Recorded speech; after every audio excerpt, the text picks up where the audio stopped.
This time on Roadkill, we give the ultimate middle finger to the guys who stole our mini truck. That's right, the Maserati is back, version 2.0, and this time, it's no...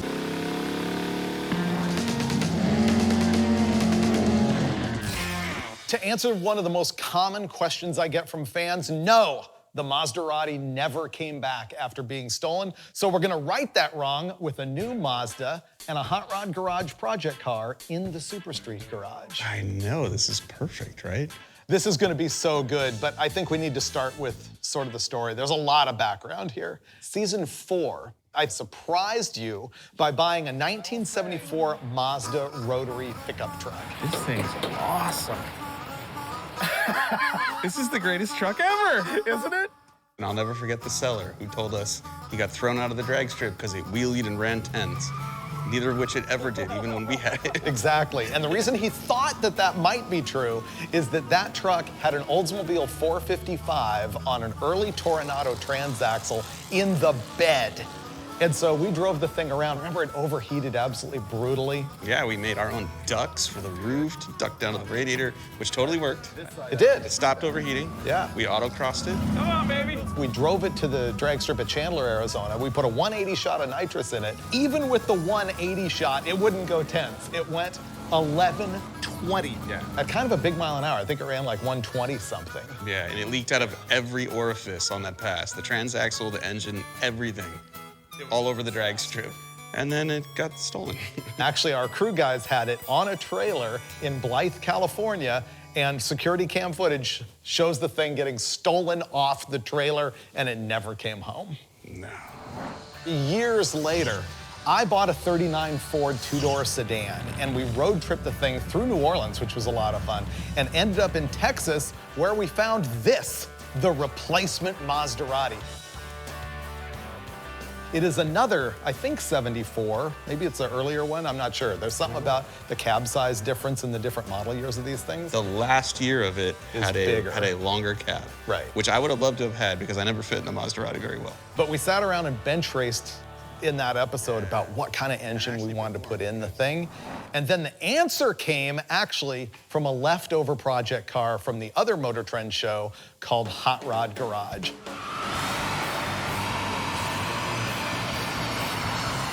Now, this vehicle's actually kind of genius. It's a 2006 Impala SS, and those things are factory with a 5.3-liter V8 that is sort of based on an LS motor. They've got some differences, like, there's no starter motor on it, the bell housing bolt pattern is different, stuff like that. It's mounted sideways in the front of the car. All of that. It's very weird. But what it means is that you can get another one of those complete engine and transaxle packages and throw it in the trunk, which is what Tony and Lucky did on a couple of episodes of Hot Rod Garage. And the whole goal was to make the thing run in the 9s. But like the Maserati not running in the 10s, they never got it into the 9s. It went 10-16, and it was so sketchy that not even Tony Angelo would drive it down the track again. The build is amazing. I'm thrilled about it. It's clever. He was not thrilled about driving it down a drag strip, and I totally understand. So why not do our own version of that and get equally scared? The reason we're able to part out the Hot Rod Garage car, which honestly kind of hurts us, is that I heard that Motor Trend was going to scrap it. And we're like, we can't let that happen. So we figure that the Impala is the perfect donor to put an LS engine on a transaxle in the bed of this Maserati, just like the original. I think the first thing that we're gonna do is get the Impala and actually hack the engine and transaxle out of the back of it. I can't cut that car. I'd feel bad. We can make Lucky watch. I'm gonna cut the roof off. It'll help. Ready? Really? Yep.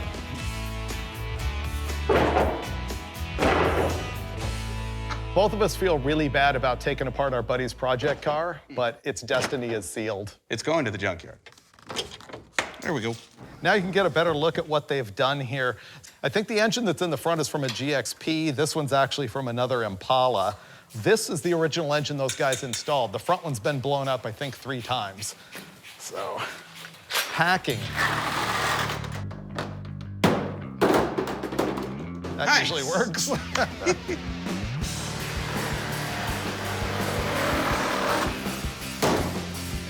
There we go.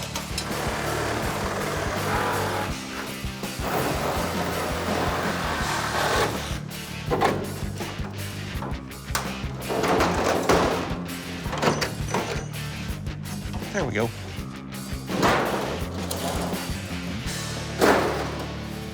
I won't say it looks better, but it's easier to work on. I bet it's faster. I don't think I mentioned to you that both of these engines are turbocharged. See the intercoolers? It made 940 or 980 horsepower on a four-wheel dyno, which means each engine is making less than 500 horsepower under boost, and they run on E85. They hopped them up a little bit. You can see it's got a Holley Sniper EFI intake manifold on it. Factory 90mm throttle body, which is bigger than what the LS4 stock engine would have had. So you're telling me that you could have made the same power with heads and a cam on this motor as you did with a turbo? Yes. The Maserati could aim to be quicker with one motor than the Twin Pala was with two. Ouch. I didn't say that. That would mean it would run 9s, because this ran 1016. The great thing about this is if it blows up, it's not our fault. Right. This was used when we got it. Yeah, we can explain that. Could already be broken, Yeah. who knows? Yeah, but you know what? Hot Rod Garage never blows up LS engines, so. All right, ready? Yep.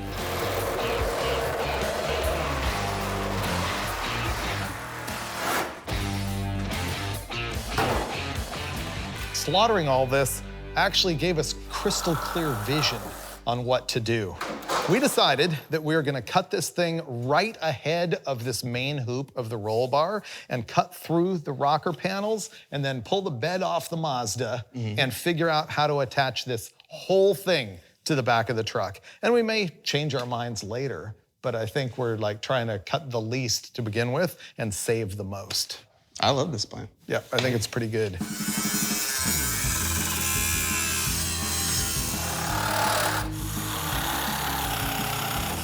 Here comes the last one.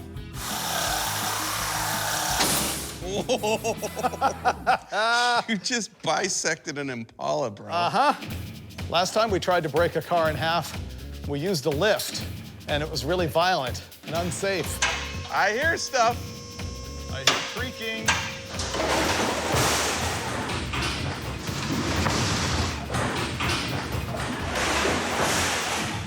This is much better. Oh, it's starting to go now. Oh, wait. The air inlet tube is holding it together. Okay, that's loose.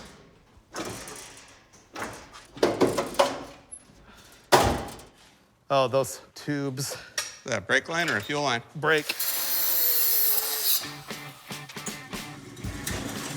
Hey, look at it roll.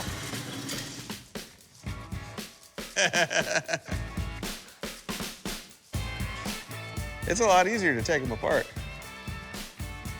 What is that, $1,000 worth of gauges in that thing? We should take them out. A couple grand worth of EFI sitting there, too. Uh-huh. No, we'll save all that. This is great because, like, the ECU plugs in. It's a few wires. The fuel system's still sitting there. Yeah. Like, wow. HRG did all the work for us. Thanks, HRG. All right, tomorrow, I think we get this garbage out of the way. We'll strip all the good parts off of it so it doesn't go to waste. And then we got the Mazda on the lift where we will pick the bed up and figure out how to take this and slam it together. Yeah, clearly, we're not going to waste anything. Nah, we're going to be done early. Yeah, you want to, like, go to the beach on Wednesday or something? I was going to say, let's get a beer, but Yeah. okay. Oh, that's a good idea. Mental warming led to a lot of brainstorming last night. See what I did? Poet. I guess we figured out how we want to do this. We're going to put it up in the air and pull the bed off and then think about it from there. A lot of measuring, then a lot of butchery. This truck's actually pretty rare. When did they make them? 72 to 74? Something like that. 3 to 5. 3 to 5, that sounds right. Somewhere in that neighborhood.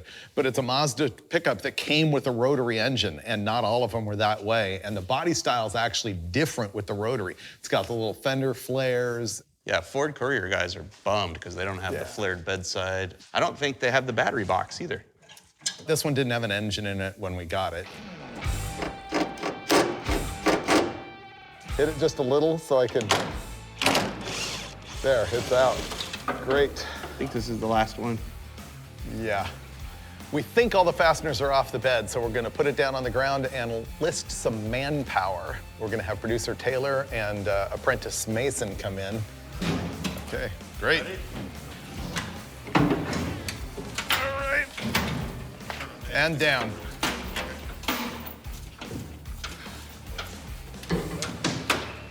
Wow, this is crusty. Now the fun part. We have the bed off, obviously, and we're going to roll the back half of the Twin Pala next to our not really rotary powered truck anymore and eyeball how do we make this fit that. We rolled this over just to sort of eyeball everything. I've got it lined up on the center line of the axle. It looks like it fits perfectly. We're gonna measure a bunch. Our plan is gonna be to just weld that right to here after we cut this frame off. And obviously it's gonna need a lot of triangulation to work. This is basically outside of the tube. The outside of the tube is 56. Yeah. And outside of this frame is like 44. Yeah. The roll bar just barely fits in the bed, right? Yeah, it's just inside of the bed rail by like 3/4 of an inch. Okay. How are we gonna weld it all in and triangulate it and make it stay there?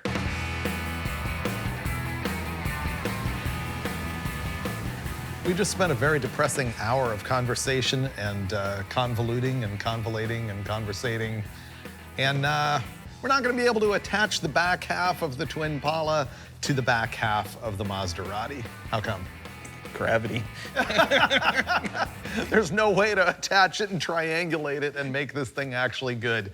So what we're gonna end up doing is parting that whole thing out and installing the engine and transaxle on the factory cradle in this frame, which means we're gonna have to redo everything. We can reuse everything, but we'll be remounting everything. We really thought we were just gonna be able to roll this up to the back of the truck, cut, weld, let's do burnouts. It looked promising, but instead, I think we're about to embark on the biggest fabrication project you've ever seen on Roadkill. I'm standing here cutting out everything that doesn't need to be here. So I'm gonna remove this cross member, I'm gonna leave that one so that the frame hangs together a little bit. These brackets are gonna be in our way. Obviously the gas tank's gotta go out. I'm doing the dirty work. He's doing the unbolting organizational work.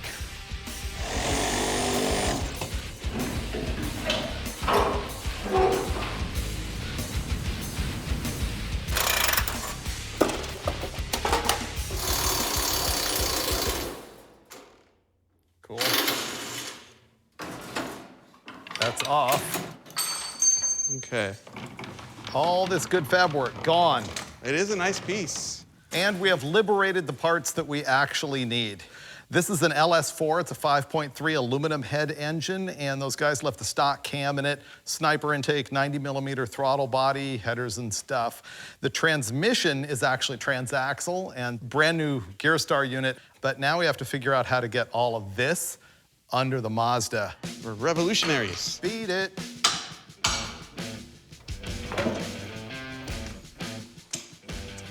Look at that. Bye-bye. Now all I gotta do is slide that under this. Car will build itself. Yeah, see, and now that it has no camber control, they're just gonna flop everywhere.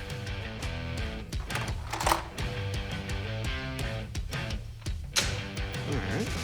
Ready? Yes, let's go. It's working. Oh, this is exciting. How's that? Let's lower it down. It's probably fine where it is. Just tack it. We freed the whole engine and transaxle and factory Impala cradle out of the Twin Pala roll cage. And now we've got it actually underneath the Mazda, and you know, it's that moment where you have hope because it looks kind of cool. Well, this is our lose the shop moment. Here's where we're at. The truck isn't at ride height. In fact, it's pretty far above where ride height should be. Although the tires are touching the ground, there's no engine, there's no weight in the front end of this. Ideally, this truck should sit probably another 2 inches lower. We're at a you can't get there from here moment. The front mount for the cradle needs to move up so much that we basically have to cut the entire frame off, which puts us right back to the point that we were at when we were considering put the entire back half of the Twin Pala up against the back of the truck, which we can't do because we can't build a roll cage and triangulate the suspension because of a bunch of rust and the frame's too narrow. You can't get in and out of the cab. So for all of those reasons, this might not happen. Oh, no, I just fixed it. Hey, Mike just fixed it. Let's just cut the mounts off and make new ones. And on the aluminum cradle, Yeah, these don't have to be where they're at. now we're talking about modifying the aluminum cradle. Stay tuned. It's a new day, which means we have new opportunities for solutions to our problems. The truck is a mini truck. The drivetrain came out of a mid-sized car. Essentially, we couldn't get a ride height that we wanted for this truck because our cradle was already sitting against the frame without the front wheels touching the ground really, without weight in it, without the thing loaded, without it even lowered. It was not gonna work. So while we stared at this, we had two options. It was either cut the cast aluminum mounts off the cradle, relocate them, weld them back together. Not exciting because it's cast aluminum, that's tricky to weld. Or we treat the mini truck like a mini truck and we step notch the frame.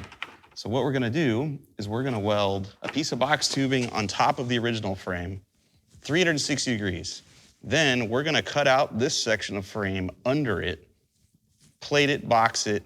That gives us room to move this all the way up here, about 4.5 inches, which will level our cradle. Now, is it ideal? No. These wheels stick outside the bedsides anyway, so we really can't lower the truck too much right now. So for us, this is an excellent solution to the problem, and it allows us to move forward, because once this is mounted, then we can mount the back of the cradle, then we can start figuring out how to make it run again, and hopefully do burnouts. Step one, take this, transfer it to metal, cut the metal, put the metal here, weld it together.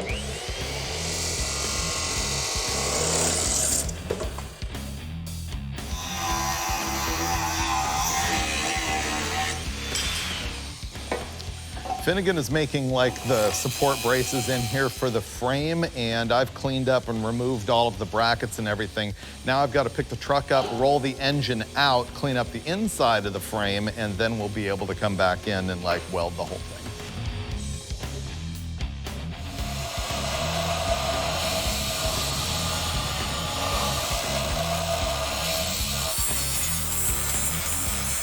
Okay, these are our frame gussets. We are about to MIG weld these to the top of the original frame section, and once this is fully welded and capped, we'll go back underneath and cut out all the material we need to remove so that we can then mount our cradle level.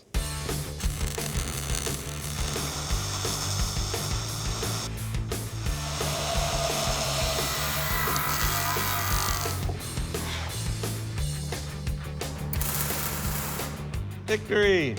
We're done with our like weapons grade reinforcement here, and next we had to figure out where we're going to hack so that we can take this engine cradle and move it as high as we can in the frame so we can get the truck as low as we can. And so Mike just measured it out and drew these cut lines right here, and I think we're gonna pick it up, roll the engine back out, and then I will hack that. Yeah, buddy.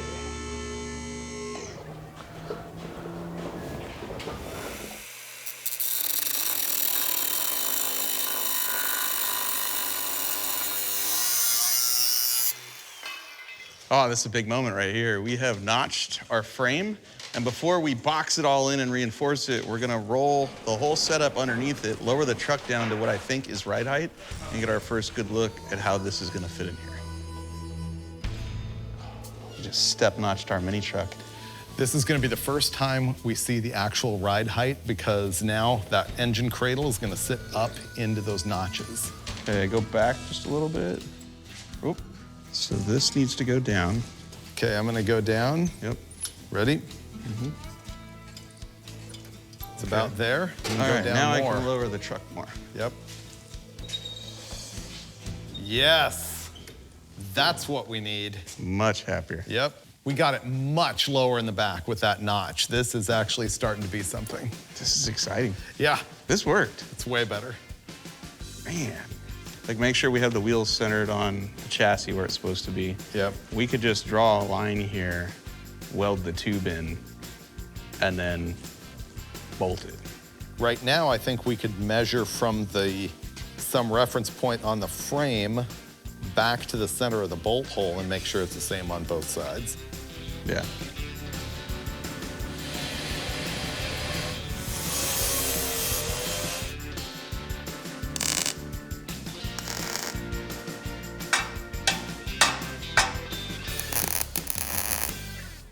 Oh man, it's been some long days, but this is a moment of victory. We finally got these notches in the frame, boxed them in. We got our ride height where we want. We're gonna split. I think we're mounting the engine tomorrow. This is gonna be cool because it's gonna be under the bed rail. Yeah. Like, no one's gonna wanna steal our truck because you're not gonna see headers sticking out, you know. Unless we lose our mind and mount the turbos up here someday, nobody will know. In tribute to the original Maserati. Yeah, I love that you suggested. Now I don't have to talk you into it. That's great. I'm gonna go home and sleep. This morning we've got the engine back out of the truck. We gotta make this whole thing square in the truck this way and even side to side. So it's essentially a 40-inch bolt spread from front to back, and then the center line of our lower ball joint is 13 5/8. Our already marked center line of our wheel wells. Yep. And go forward 26 26 3/8. That's where we put our holes, and then we just have to measure the width here between those two front ones. Okay, you're on the dot? I am on the dot. So that's 42 5/8. It's close, it's within an eighth. Okay. That's good enough for who it's for. All right. Yeah. You know there's no chance this is gonna be perfectly square, right? Don't ever know. Are you gonna get a ruler out on your TV? No, you're not. No, it's gonna be great. That's right. So we know about where our cradle needs to go. We even have marked the holes in our frame. Now this is box tubing, and if I put a hole in here and I put a nut through here and a bolt and I just start cranking on it, it's actually gonna crush this. So what we're gonna do is drill an even bigger hole than we need for our bolt, slide this tubing through it, have some of the tubing stick out on each end, and then we're gonna weld it precision around there. So now when we tighten our bolt that's going through this tube, it's trying to crush this tube, not this tube. And this tube, that's not getting crushed. It's gonna be sturdy. You know why? Because we care at Roadkill.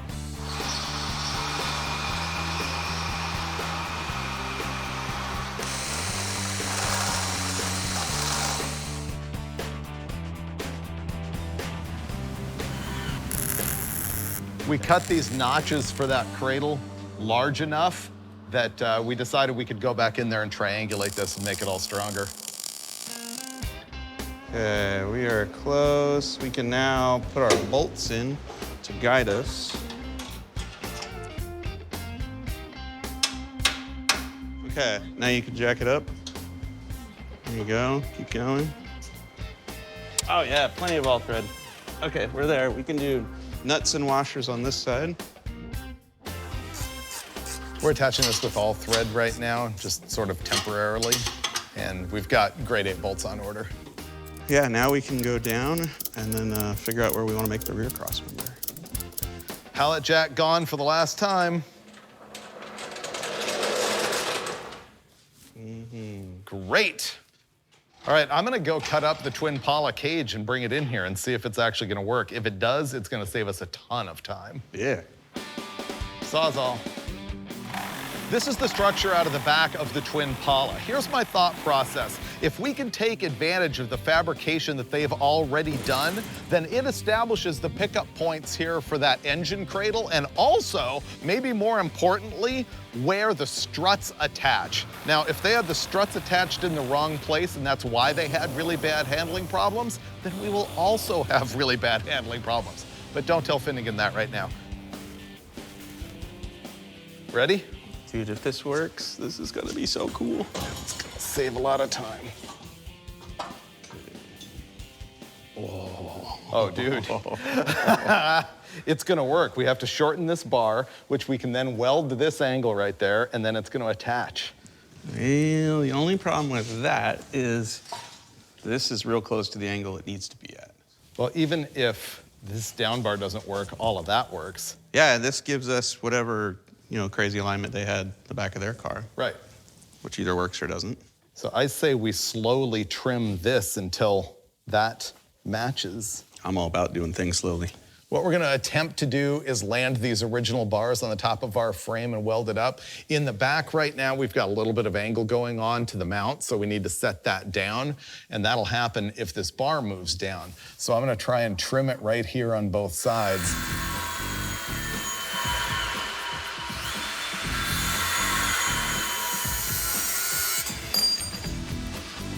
Nailed it. Nice. Wow. I got a huge gap on this side. The whole cradle can roll forward. Okay, so just the inside of this needs to be trimmed. We did it. This is a huge time save. We made this back of the twin Pala work, so Mike's gonna zap it on, and then we can bolt struts on. We can bolt struts in now. I got a nut on mine, we just gotta tighten it, and we need a nut in your donut on yours. Yeah. More. And down slow. Down slow. Yep. Okay. The weight of the vehicle is now on the struts if you keep going. Yep. Woo. That's on the ground. Yeah. Oh, this is gonna ride good, dude. Great. We still need to make some supports so the back half of it is attached to the Mazda. I'm gonna sleep way better tonight. Me too. Knowing this is like in there, you know? Yep.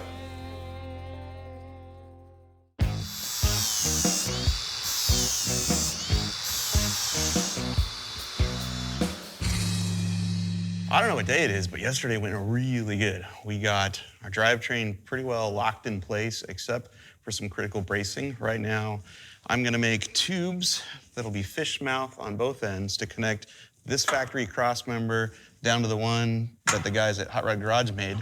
We're gonna use a technique called fish mouthing, which is cutting and contouring the tubing so that when it meets another piece of round tubing, it fits like this. The easiest way to make that opening is with a hole saw that's the same size as the tube diameter. I don't have that, so we can't use that. But what I can do is I can set my tubing up. I can look at it right there, and I can use the tube to mark this other tube like that. Once I've marked it like that, then all I gotta do, grind the contour. And once you've ground the contour, which is what I did here, these two things fit together like butter.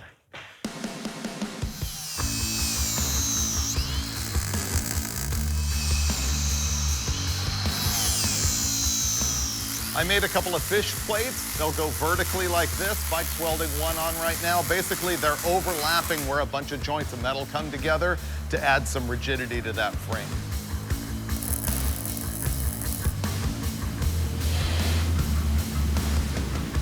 The Impala has a factory motor mount that goes right here and attaches to the firewall or something like that. And Hot Rod Garage had made one, but it was too short for our application. So I took theirs, cut it in half, and then we got a sleeve, a piece of tubing that fits fairly nicely over their unit right there, and we're gonna use that to extend this piece. When you do that, it's a good idea to drill holes in it like that so that you can do what's called rosette welds in there. And you'll notice that I put one end here, and then the other end is 90 degrees out. I don't know why, it just seems like the strong thing to do.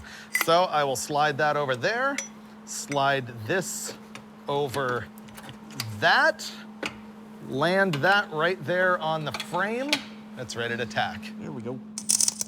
I'm pretty much burnt out on cutting, grinding, welding, anything that involves throwing sparks at my furry body. I don't know why I haven't caught fire or spontaneously combusted. That's how much work we've done to fortify the chassis of our mini truck to accept the drivetrain of the Twin Pala. It is gusseted, front to back, side to side. It's fixed, man. It ain't falling apart. All right, let's get all this in there. I don't know why after 10 hours it feels like I did way more than I can cross off from this list. And maybe it's because somebody else already crossed some of the things off. I'm gonna cross them again. Yay us. Go outside and fart.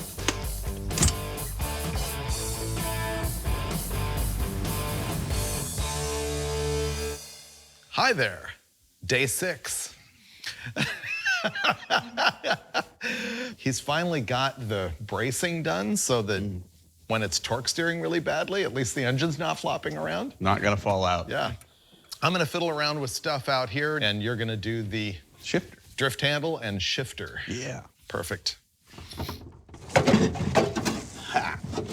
I win. This is not the right way to do this, but it's done. And like it never happened. Boom. And it moved it away so we can put our cable through probably right about here, gaining us a few precious inches. You gotta be flexible and creative. Our Mazda has a braking system that apparently you can't buy any parts for. We found Duralast brake pads, but everything else is nothing. And we wanna drive this thing fast. So here was the solution. Finnegan came up with this, it was great. We're gonna put a drift handle in it. And for the time being, all we're gonna have is rear brakes. So I have to mount this thing in here, put this master cylinder on there. We're gonna plumb it with soft line the whole way, which you're not really supposed to do. All right, let me put this together. I'm doing this and the shifter because I went as far as I could on the EFI wiring, and Finnegan snipped most of it out of the other vehicle, so he knows what wires go where and I don't. Wah, wah, oh.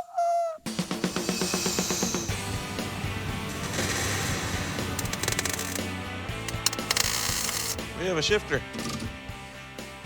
Done. Yay. Mike is working on hanging the ECU in the cab and dealing with some other little wiring, and so I'm gonna jump in and do a radiator.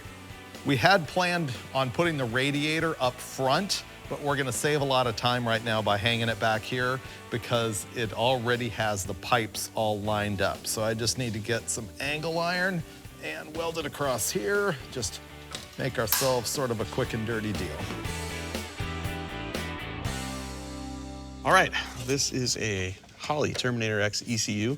It's a pretty cool unit. This is our ignition system because we are coil on plug. This is our transmission controller. This is also our electronic fuel injection. Now, a couple things you need to know when you install one of these. Obviously, you don't want it wet. You don't want it to get really, really hot. You don't want to just lay it on the floor underneath the front seat either. So I bent this panel up out of some random aluminum I found laying around. And we're gonna bolt it right here to the rear cab wall. It will fit behind the seat. The wires will route nicely right up there. There's J1A. One goes here. This is power and ground, which goes directly to the battery. Not the starter, not the alternator, nowhere else, directly to the battery.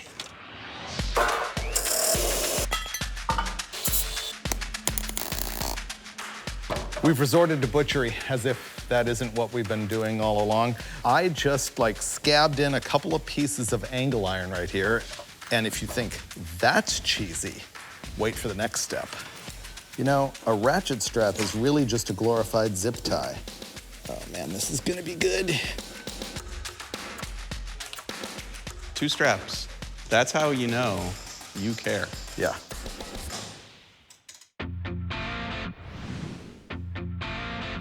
Day 7, and if you thought my radiator installation was butchery, wait till you see what happens today as we take a flamethrower to even our standards. Our goal was just to do a burnout, and there's a lot of things we could do better, but that doesn't equal burnout. So ratchet straps everything now. Whatever it takes to get it out that door and spin the tires. That's pretty much what's gonna happen. I am going to somehow install the old fuel system, which, what is that, like a 3-gallon cell, maybe 5? That's 3. 3? It's only gonna get us through a burnout. I think you do need to put the weights on the front crossmember because we know from the original Maserati that it won't even steer inside the shop without weight on the nose. It's pushing. Ah! Whoa! So yeah, I'll start on the weights. So you do the fuel system.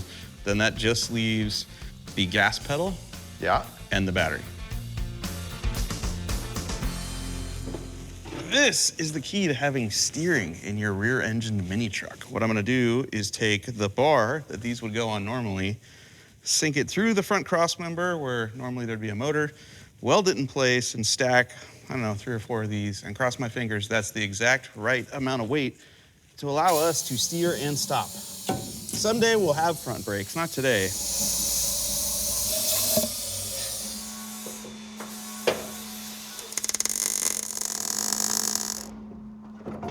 Let's see, 95, 140, 190. Done. I wonder if it lowered the truck. That's still gonna need a little something, something. Ratchet strap. Security. You ready for the magic? Yes. All right, we're gonna zip tie this over here. What I like about this is not only is it SFI approved, but It really takes the focus off the ratchet straps and puts it on the zip ties where it belongs. Wow, that's butch. Meanwhile, I'm running brakes. Look how sturdy it is, though. I'm shaking the whole car. Yeah. Calling it good. Enough for who it's for. Do not do this at home. We're making progress. Finnegan just spent a while making sure that our tune-up was okay on the Holly computer. The last element of the EFI that I need to deal with is the fly-by-wire pedal. There's no cable from the throttle pedal on this deal. It actually just is controlled from the ECU, and back there, the throttle will open and close based on this. It's interesting that they've got this doubled up from the twin Polo when they had 2 engines in it, so it was actually reading 2 different sensors to open 2 different throttles. That's kind of a handy gas pedal. Dave's putting the gas pedal in, I'm putting the coolant in. Getting close.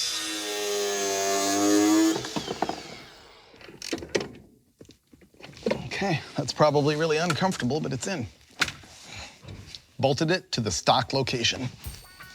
All right, season 13, we finally learned that vehicles need gasoline to run. Is this really gonna happen? I've never heard it run. We may have gone through all this trouble only to find out, you know, the motor's junk or the trans doesn't shift. Hey. Which would be really funny. Who are you accusing of what? We're gonna try and fire it up. Yes. Okay, leave the ignition on for me. Ignition's still on. Finnegan's gonna check the computer and see if we can see what's going on. USB link so we can see it live. Try it again. Oh. Does it show fuel pressure? It's telling me we don't have fuel pressure. Well, yeah, the pump's not running. Oh, wait. It helps when you ground it. Oh, I thought you did. I thought I did too. I think we're cool. Yep. Go for it. All right, back on and cranking. That wants to run. It runs! Up. Something didn't like it. Right to the wood, Dulcich. Of course. Okay, fire it up again. Gotta let it warm up.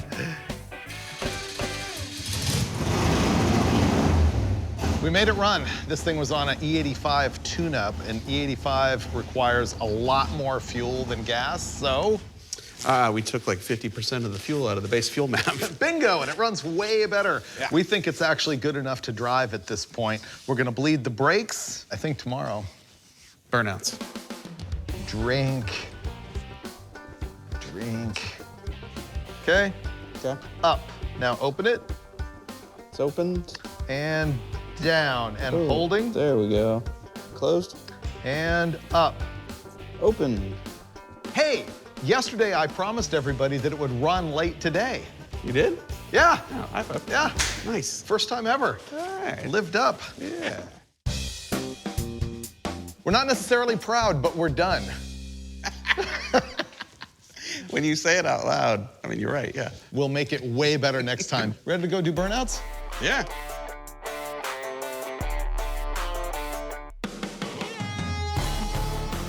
All right, we're gonna do burnouts. No, we're gonna check the brakes first. Oh yeah, let's do that.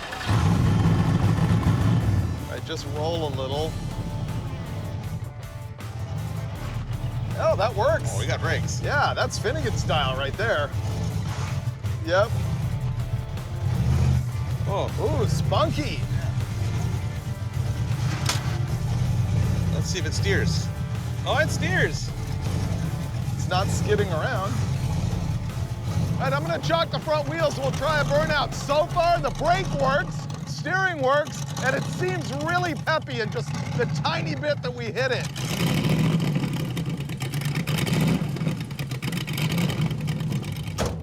It's gonna push it. I think it just ran it over. Are you willing to do just to mash it and go? Yeah. Okay, I don't know if let's it'll do do that. anything, Wheel chocks didn't work. We're just gonna mash it.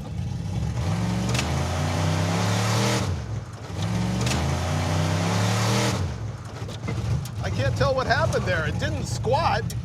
but yeah, it hooks really well. Right. All right. Try it again. Yep.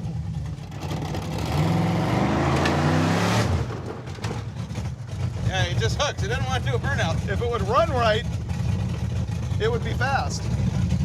This thing seems to just want a boogie. We're matting it, and it's barely hazing the tires. It's mostly just accelerating. It makes no power. While we feel vindicated that it runs and drives and hooks up and is ready for the next episode where we turbo it and put a bed and everything, we still need a burnout. We need a burnout.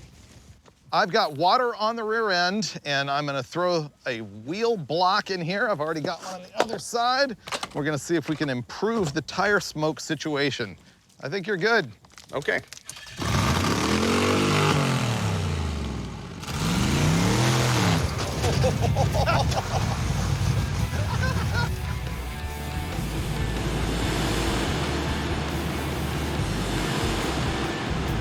Well, that's a little tire smoke. Still a lot of traction. This thing's gonna run 10s no problem.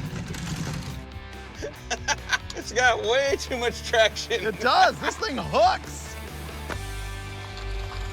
Now we got desperation going on. We have the Maserati 2.0, we have a yank strap, we have camera Alex's Jeep XJ. Now it should smoke the tires. Let's try this again.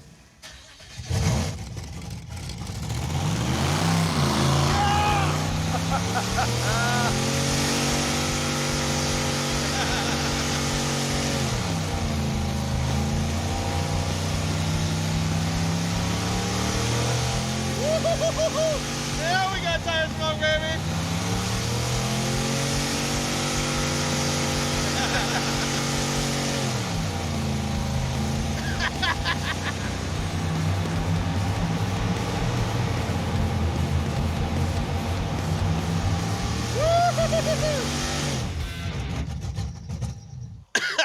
That might bring the fire department. Maserati 2.0! We had to go to great lengths to smoke the tires. That was great. Rubber on the roof, on the ground, not on the tires, all over the engine. We made slicks. Yes. This is great. It really is good. Wow. Who knew? We just needed a Jeep in our lives. I might be a Jeep guy now. We should leave. Yeah, probably. Yeah. Let's disconnect this and get out of here.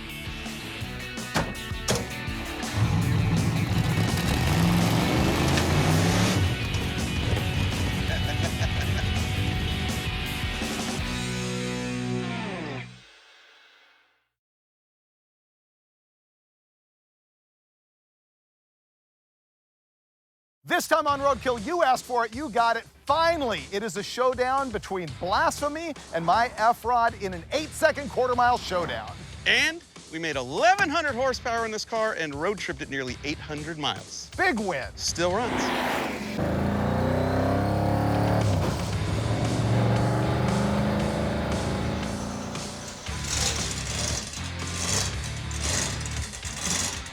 Blasphemy is back.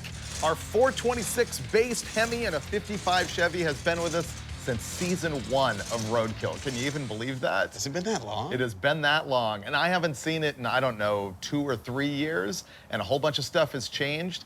Here's our plan. We're gonna start here at Wild Horse Motorsports Park in Chandler, Arizona, make some passes, I guess tune on it, figure out what's gone wrong.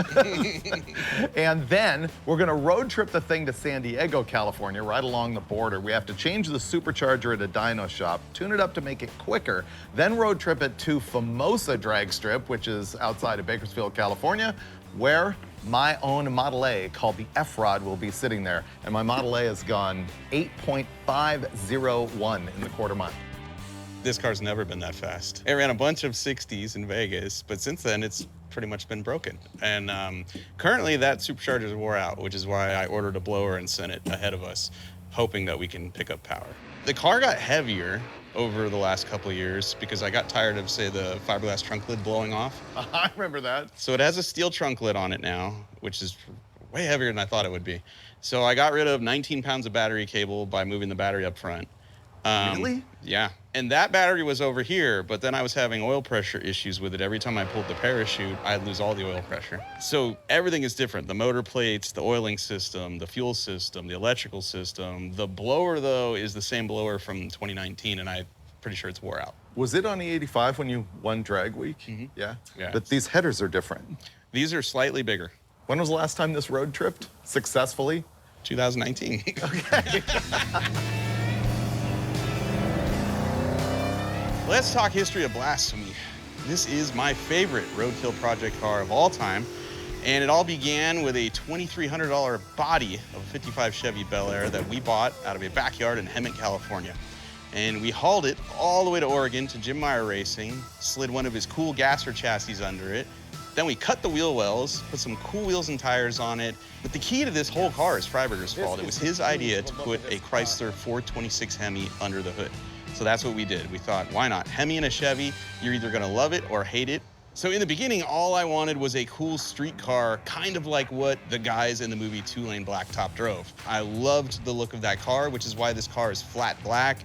And in the beginning, I didn't really care about how fast it went. I just wanted to look cool. And then somewhere along the line, I lost my mind and just spent every waking moment and most of my money making it faster and faster until finally, in 2019, Tony Angelo and I won Hot Rod Magazine's Drag Week event, going as quick as 161 miles an hour in this thing. The problem is it's really unreliable and it hasn't gone that fast since. Let's go test it. Let's go find out where we're at in terms of track performance, and then we'll figure out a way to make it more powerful and faster, hopefully before we get to Bakersfield and I have to line up with the F-Rod.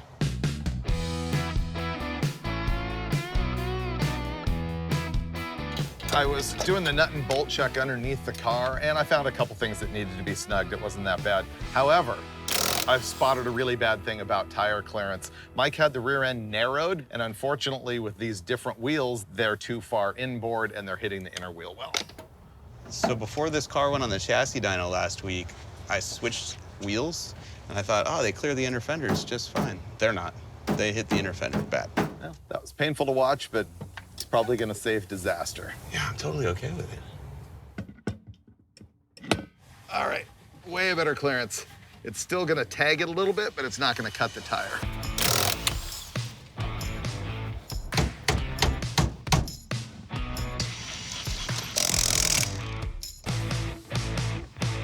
We've gotten through our safety checks and we're ready to go put it on track for the first time. You gonna go all out or you gonna take it easy first time down? Nah, you know me, I'm just gonna go. Okay. Yeah, he'll lift when it gets ugly.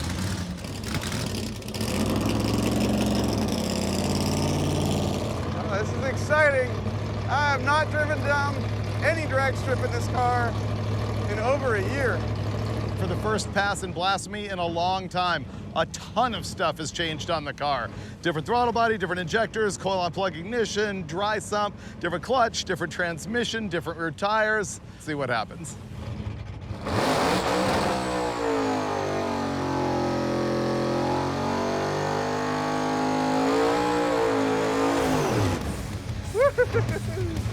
That was fun. Tires are brand new, so we gave them a little bit of extra heat. It's typically a good process for a fresh out-of-the-box tire. All right, getting ready to roll into the beams. We're pre-staged. Now we're staged.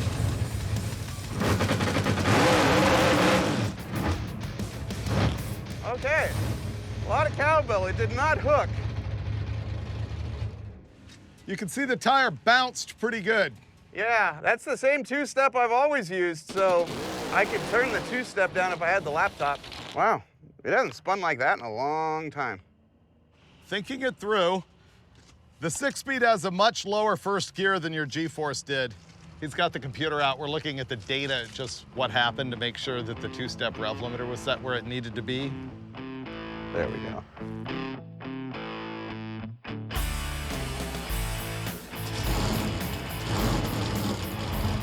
All right, burnout number 2.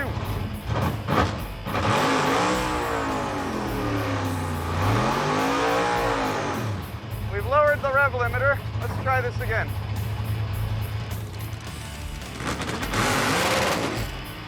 No, just smoke the tires again. So it smashes, but the whole rear end of the car is squatting. It's not separating. That is fairly low tire pressure. Here's what's going on. You saw our first 2 hits, the thing spun the tires real bad. The first time it actually hopped the tire off the ground. Looking at the data, we're realizing that the camshaft was advanced a lot versus the last time he ran this thing. And he just told me that it's making more boost down low than it did on the dyno, which is unusual. So it's making a lot more power, so he's having trouble hooking it up with his old combo. Right now I'm checking tire pressure, which is below 12. Mike contacted Pete Harrell, his engine guy and tuner, and sent him the file out of the computer, the tune-up on the car, and he went ahead and pulled some ignition timing down low to take some power out of the car so that it would launch. Sun's going down, we're about to run out of track time. The folks at Wild Horse at Bradford Driving School have been super cool to us, and they gave us some more time. So it's a nice cool evening now after everything that we changed, which includes the tune-up, the shock settings, the tire pressure, and new spark plugs. So let's give this a shot. Okay, here we go. Pre-staged, staged.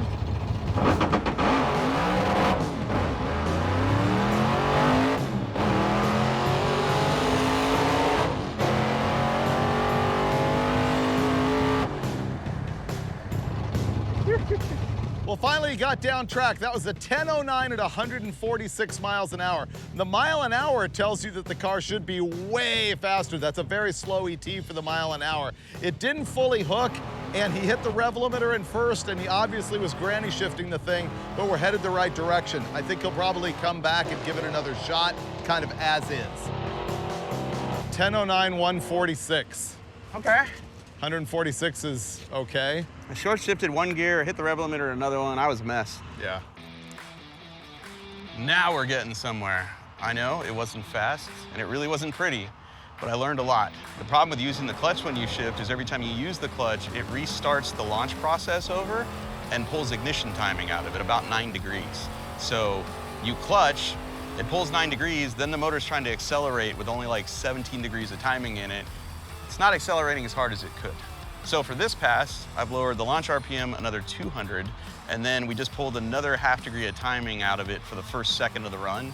Hopefully that makes it stick. Hopefully I can remember not to use the clutch and not granny shift, hit my shift points, and go much faster down this drag strip.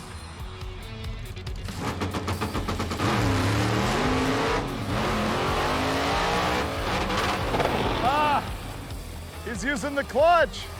That was better, but it went left. I guarantee the 60-foot was better on that one. Well, that was cool and violent. It left pretty hard, but man, this thing goes left like mad. Unfortunately, it seems to me like he was stepping on the clutch again. When he does that, it reactivates the ignition retard for the launch. So I think he just needs to figure out how to shift it without the clutch. Curious what the 60-foot was, because it was way happier. Oh yeah, it was way better, although you went hard left. Yeah. That's like a ladder bar adjustment. Yeah. Or a real tire pressure problem or a brake dragging. We have a little bit of time left. I'd like to make one more pass, at least down the drag strip, to find out, where we're at in terms of this car's performance.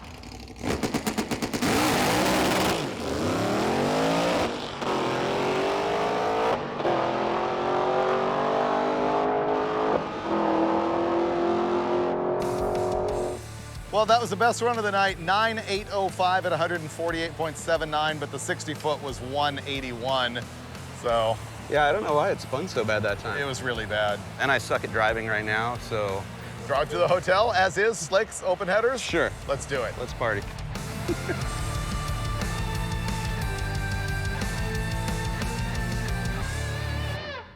It's road trip day. We're fully tested and ready to go across the entire desert between here and Santee, California, which is like 300 miles, with nothing really in between. We need to take the slicks off and bolt the Coker tires that we had on here. Let's hope it doesn't rain, it won't. Yeah, and then we're going to switch the fuel lines in here because under this trunk floor are 2 different fuel cells. We're gonna switch the tune in the ECU. We're gonna take the little blower pulley off and put a bigger one on just to slow the blower down, and then put the side pipes on so we go less def, and then go.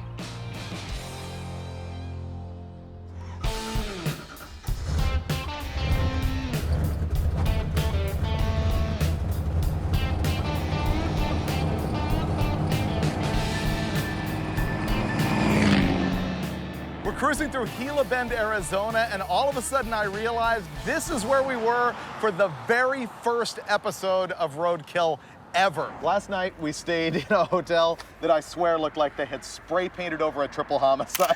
It was so bad. And we paid $45 for the privilege of staying there. Yeah, the room was over there in that corner behind that dumpster.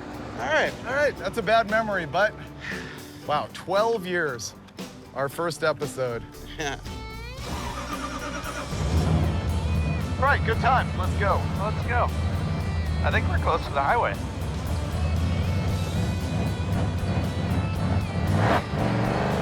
We're probably gonna need to fix that. Yeah, would you throw that spring on there for me? Yeah, we got a problem with the throttle sticking, so I'm gonna go put another throttle return spring on this pooch. Maybe it's fixed. It's gotta be better than it was.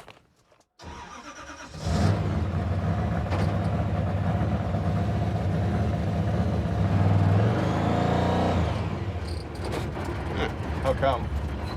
I don't know. These are new issues. One block later, next problem, the throttle is sticking, or at least the thing's idling way too fast now. We got two springs on here. Show them your port plug trick. This throttle body is a prototype made by a guy named Phil Rohr. Incredible machinist. And one of the things he did was to improve drivability was he machined these plugs that are O-ringed that should go in here and cap off one hole so that you don't have these giant throttle blades when you're going down the road. When you have throttle valve area that's a whole bunch, you move the throttle just a little, and there's a lot of air going, and so it's like just barely tip into it, and it goes, ah! So that helps slow that down.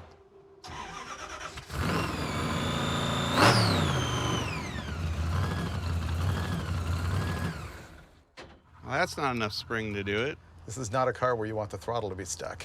I think part of what's happening is the blower and the throttle body are all really hot, and the butterflies are sticking in the bore because it doesn't return. And so what I'm gonna do now is increase the spring rate by adding another bracket, drilling some holes, putting the springs at a little bit better angle, stretching them out even further. Ignition.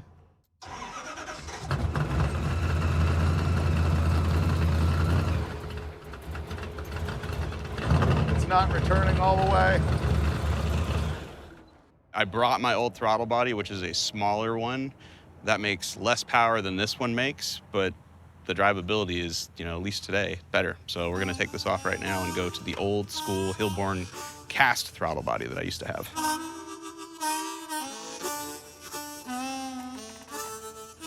Trying to get it started now with the new old throttle body.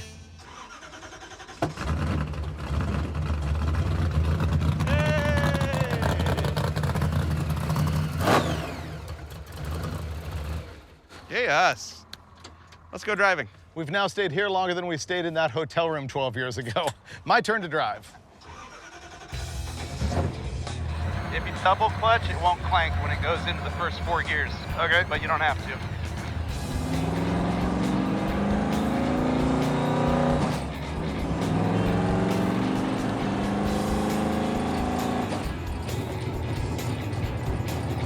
Yeah, you're going 75 miles an hour at 1900 RPM. At 7% throttle and almost 14 to 1 AFR. Now where the blowers is really hot now. Now it's 200. Are the fans and water pump plugged in? I don't recall unplugging them. I don't either. It's still going up, 203, 204.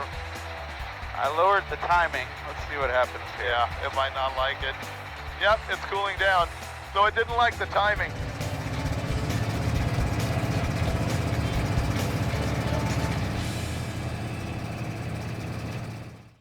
What day is today? I have no idea. Oh, it's Wednesday. That's right. Yeah, we're doing good. Yesterday went really well. What did you think?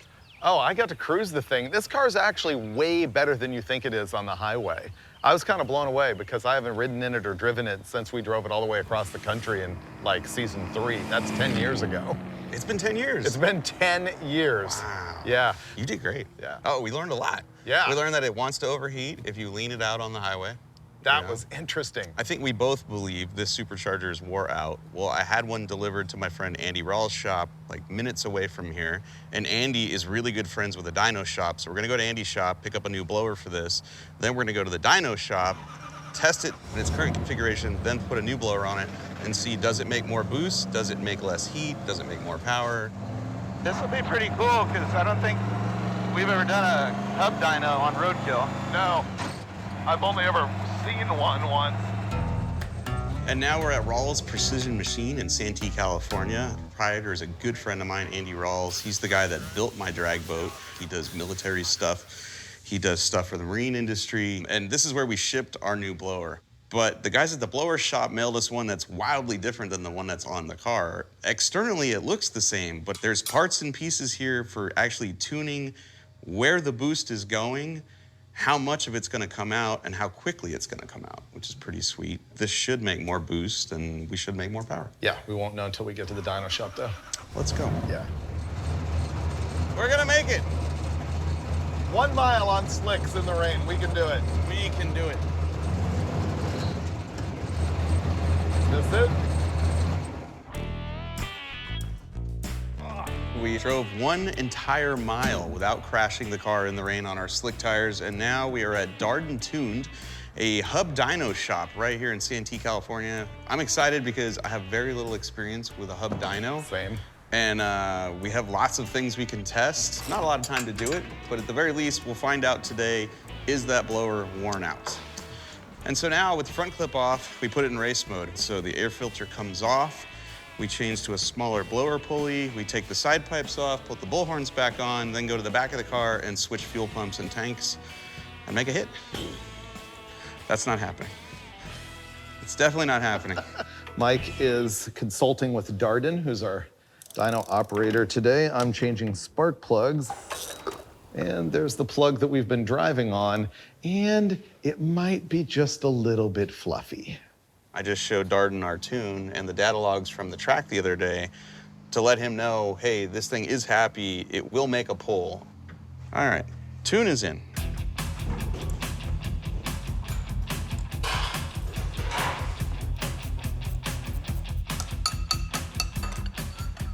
Okay, street pulley. This will be the same one that it ran on Pete's dyno. Okay. So we maybe could compare. Somewhat.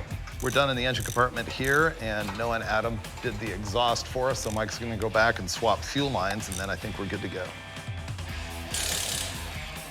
On our show, we've only ever used like engine dynos or regular roller dynos. I've seen these, but explain how it works. I've been doing a lot of high horsepower cars, and this takes all the insecurities of running, having to worry about slip or having to worry about a car flying off the dyno or melting a strap. Plus you also have roller noise, so you don't have to worry about roller noise on this as well. And it's just gonna bolt to the hub and Right, go. so we take the tires off, connect straight to the hubs. So if he ever tries to lift, this will hold it down and you'll be good to go. Is it gonna wheelie? We hope so. You haven't rebuilt this engine in a couple weeks. Let's do this. I was gonna say I was excited for this because I've never compared a hub dyno versus a roller dyno. So what was the number that it made on Pete Harrell's chassis dyno? I believe 850. All right, let's find out.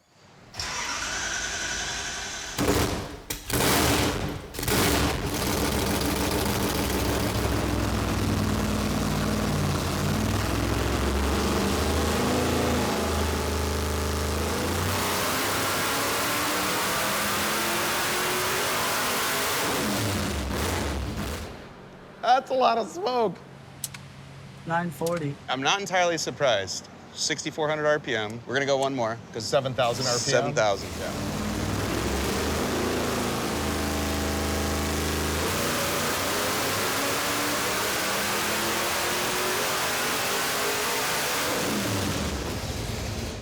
It sounds really happy.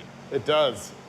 On the second pull, we ran it all the way to 7,000 RPM. It made 972 horsepower at the axle and 862 pound-feet of torque. More importantly, Finnegan and Darden are going over the data right now and just making sure that the air-fuel ratio looks good, that there's no anomalies in even like oil pressure and things like that. The boost is where they expect it to be. It's making about 13 pounds. So the reason we're spending all of this time tuning an engine with a supercharger we know we're going to take off is because we want to make sure the tune is right, the engine is happy, so that we just take the blower off put a new one on, make a couple more pounds of boost, hopefully with the same tune, and see if we gain power. Okay, we are headed in the right direction. Our tuning gap in the beginning was this much because we were so rich, and as we started getting leaner, our tuning got smaller and smaller to the point where like the motor tells you, hey, I want this AFR and I want this type of timing, and there's nothing else you can do to make more power except change boost pressure. So now we're gonna change the blower. We're gonna load up a richer tune just to see how the motor acts first, then we'll lean it back out and see what the motor makes and how it responds to it. Ready? Up and over. Let's talk tech. These are both Roots style 871 superchargers from the blower shop. One of the innovations on both of these is the ports in the side of them where the electronic fuel injectors go.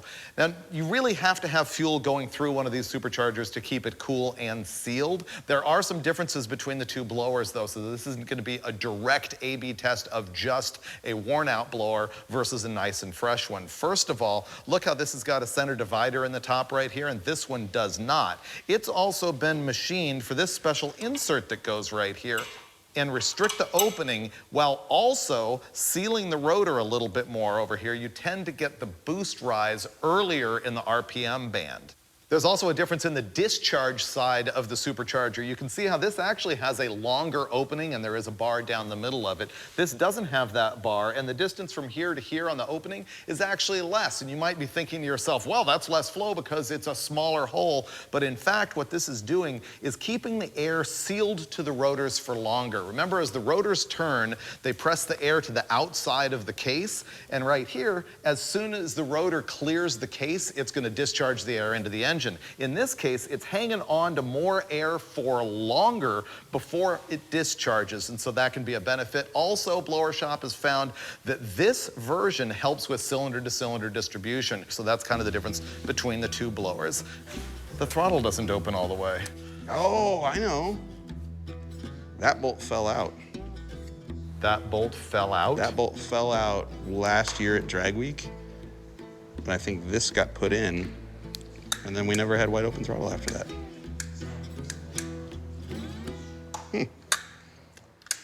The scientific method is now completely out the window. Remember I told you we were gonna try and do an A/B test between the old supercharger and the new one? And then I showed you some little differences between the old one and the new one. Well, now there's way more. In addition to us adding this little spacer back here, we swung our throttle body in here and noticed that spacer completely blocks off the airflow from this throttle body.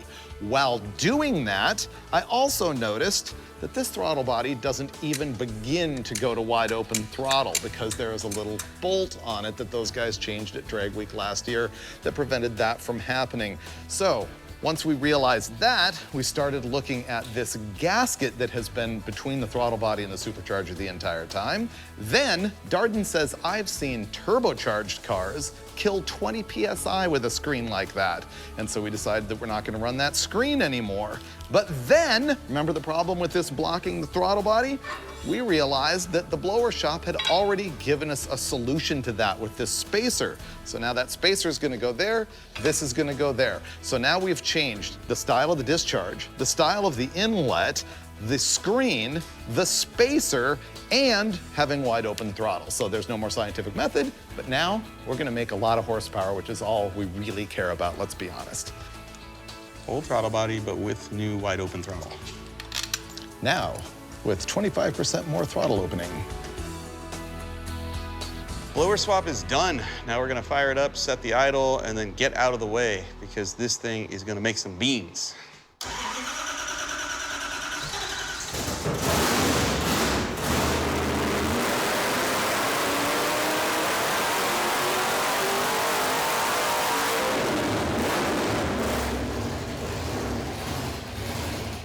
There we go, boys. It's finally working. That's some steam. I got bad news for you, Mr. Burger. So yeah, she's happy. This car has never made that much power. We're gonna make one more harrow pull. We're gonna put a little more timing in it. We're gonna take some fuel away, and we're gonna rev the engine another 300 RPM because the last pull we stopped at about 6,900. We're now gonna rev it to 72. Most of the people standing around here think it's gonna make somewhere about 1140, 1150. Yeah, it will, and I'll be totally happy with that.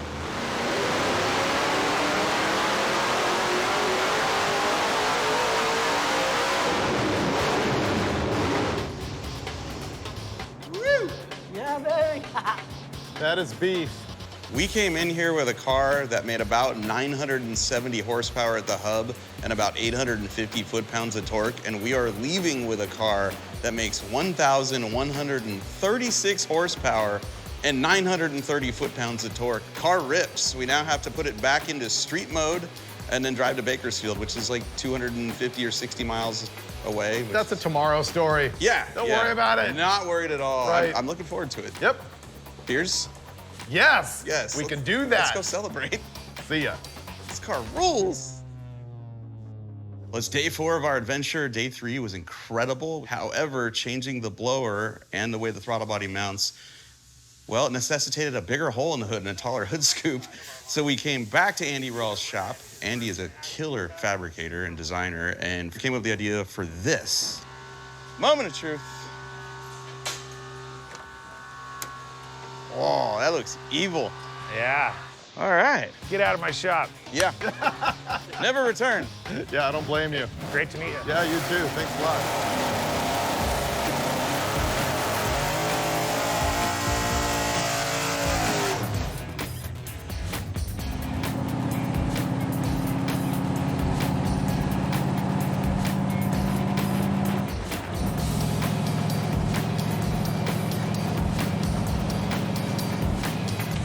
We have driven 68 miles since we left Andy Rawls' shop, and now we're broke-ish. I mean, nothing's falling out, but the clutch doesn't want to release, and so that makes it hard to sit in bumper-to-bumper SoCal traffic when the clutch doesn't want to release. And I think the transmission needs to come out, and we need to remove a shim from behind the throwout bearing. Before we bother with all that rigmarole of tearing the transmission out and assuming it's the throwout bearing shim, we're gonna go ahead and bleed the clutch to see if it's just air in the system. Up, down and hold. So it's either got no air gap or it wasn't moving enough before. Well, if I do this, is there a gap? Oh, you know what? I've got my little camera I could stick in there and see. Yep. All right, definitely an issue with the throwout bearing. So what we're gonna do is take this $30 Bluetooth wireless camera, shove it up through a tiny hole in the side of the transmission to see when it's released, is there a gap? We just bleed it and hit the road, and I think we'll be fine. If there is no gap, we're pulling the trans out and then taking a shim out from behind the bearing to give us a gap. Hey, David, Yep. when I tell you, go ahead and step on it. Okay. All right, go ahead. Down and hold. Let off. Off. I think it's up against it, and we need to pull a shim. Well, we don't know exactly what's going on. Maybe it's a combination of get the air out and adjust the pedal stop, and we'll be cool. We're gonna put it back down on the ground, fire it up, and take it around the block and see if it works better. Coming down. Whoa, Oh my God. that was not good. Tell me that didn't go through the oil pan. It did not, but it is stuck between the axle and the tie rod. The jack didn't roll. Boy, that's dumb. Sorry about that. It happens. Whew, it's gonna be a long night. Can you pull the jack out? Fixed.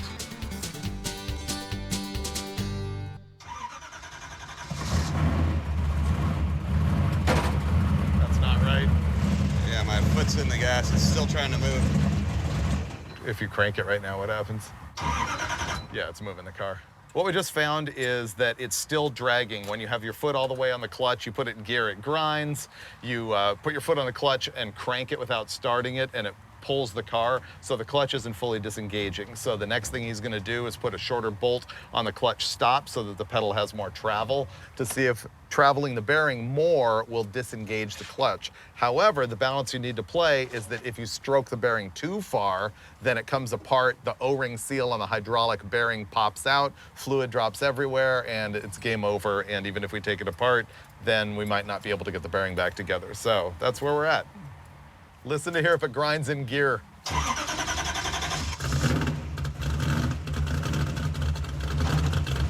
Much better. That's kind of normal. Yeah. Yeah, I think we're good now. That seems normal for a straight cut trans to me. I don't think we have to take the trans out. We don't think we have to take the trans out, or at least we're gonna make that decision another 5 or 10 miles down the road. Great.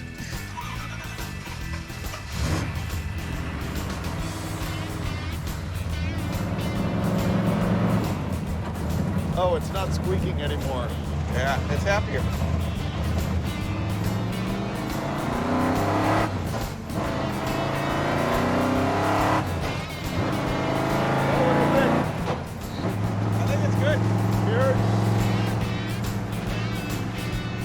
We made it. So we're rolling into some like shishi little tiny hotel, like, what is it, Motel 6, something like that? And there's no parking lot there. And so we're gonna have to leave this on the street. And if it's still there in the morning, then you will see us at Famoso Raceway for the ultimate showdown versus my Model A. It's gonna be great. Nobody told me there'd be no parking. I'm advising you now. I like this car again because it's really, really powerful. It's been great. On the streets of Bakersfield. Let's go! We made it. Blasphemy drove all the way from Chandler, Arizona to here, Famoso Drag Strip north of Bakersfield, California. Well, normally we rent the track, but this time we were invited to Hot Rod Garage Day.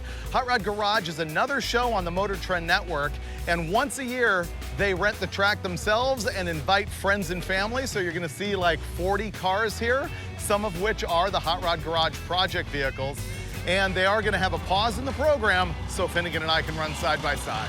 So now we're here ready for the setup of Blasphemy versus my fraud, my 31 Model A Coupe. So this is gonna be good. We're prepping Finnegan's car right now. My car doesn't need a whole lot. My buddy Sam is here, who built the whole chassis on the thing. He's sort of handling the wrenching on the side. I'm gonna help Finnegan move over from street mode to race mode. On the first day of this trip, we went to a drag strip and properly broke in a brand new set of Mickey Thompsons, but we also broke them. The inside of both tires were rubbing the inner fenders of the car, which is probably what caused it to go left every time I let the clutch out. And so we're switching tires. I now have a fresh set to put on, and fresh tires need to be broken. They're never as quick ET-wise as, you know, ones that have been broke in. And the fresh set is also smaller. They are not as wide as the ones that were on the car, so I'll have a little less traction. So for this first run, I'm just gonna let the clutch out and just cross my fingers it goes straight. If it goes straight, I'm happy. Then we'll work on the rest of it after.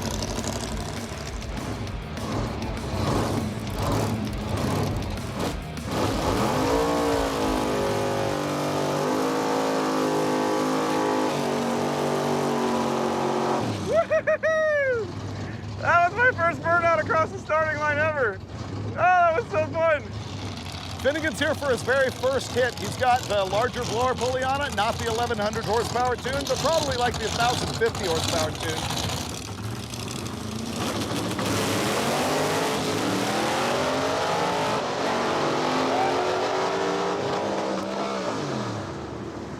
Okay, that was bad.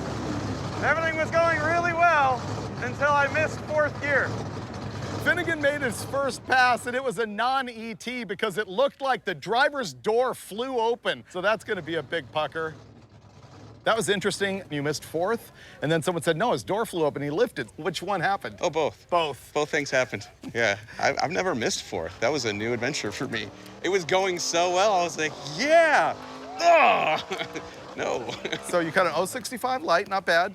135 60-foot time. So you want to go back and make another hit before they break for lunch? I can't guarantee I'll get it right, but yeah, I want to go. Cool, let's go. At least we don't have to pack a chute.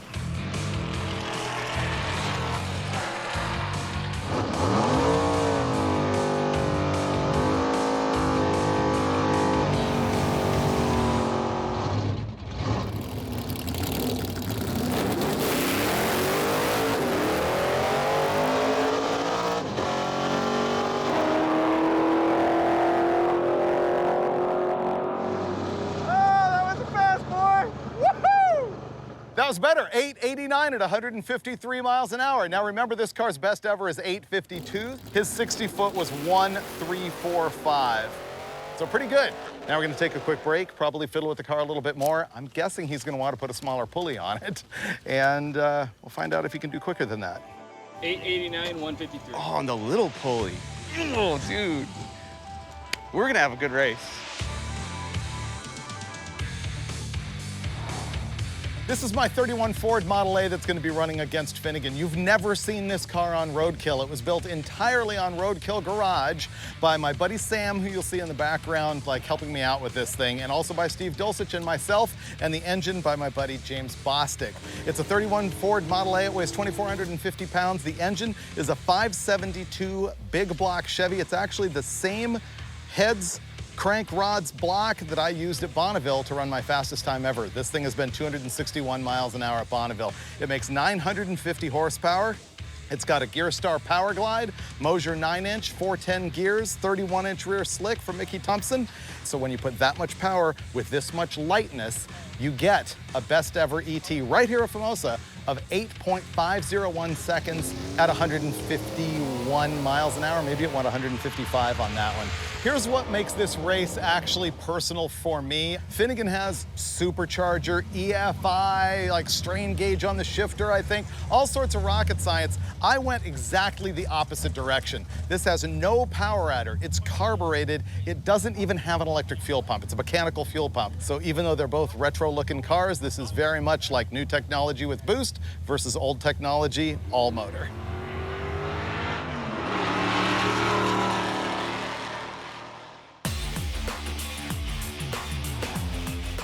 The time has finally come. Yes.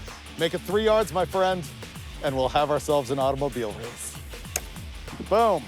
Head to head, you've been waiting for it. Blasphemy versus the F-Rod. Good luck. I need it. Special guest host Steve Dulcich here for the battle of the Roadkill hosts. Who's gonna come out on top? I'm gonna be watching the action along with you.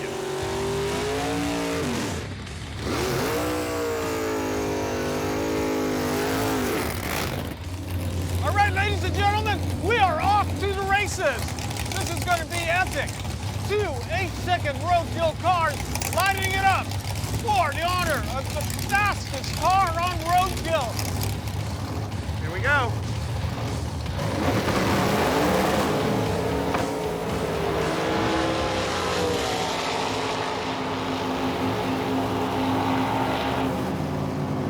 .873 at 150 miles an hour. Finnegan, however, had some kind of problem off the starting line. All right, well, that didn't work. It just blew the tires off at the starting line. I feel like my brakes are dragging. Something went wrong. Well, I don't know what just happened, but it wasn't good for Mike. A couple of things were wrong with it when you took off. I kept letting on and off the clutch, and the car didn't really want to move. And I went to the starting line. When it's time to go, I let the clutch out, and it just barbecued the tires. It didn't go anywhere. Huh.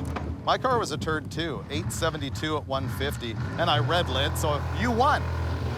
872 is not a turd. Just to give you the numbers here, Mike cut an 033 light, I red lit by 025. 2060 foot, 123. Your 8th mile time, I mean, you were just coasting at that point. So, Want to do it again? what are we gonna do? How are you gonna fix your car? I'm gonna take some compression out of the back shocks. And I just found out I can't let go of the button as soon as I see the last amber.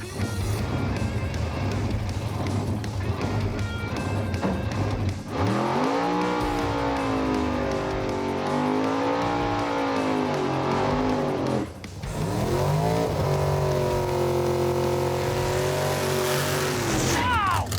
What a burnout!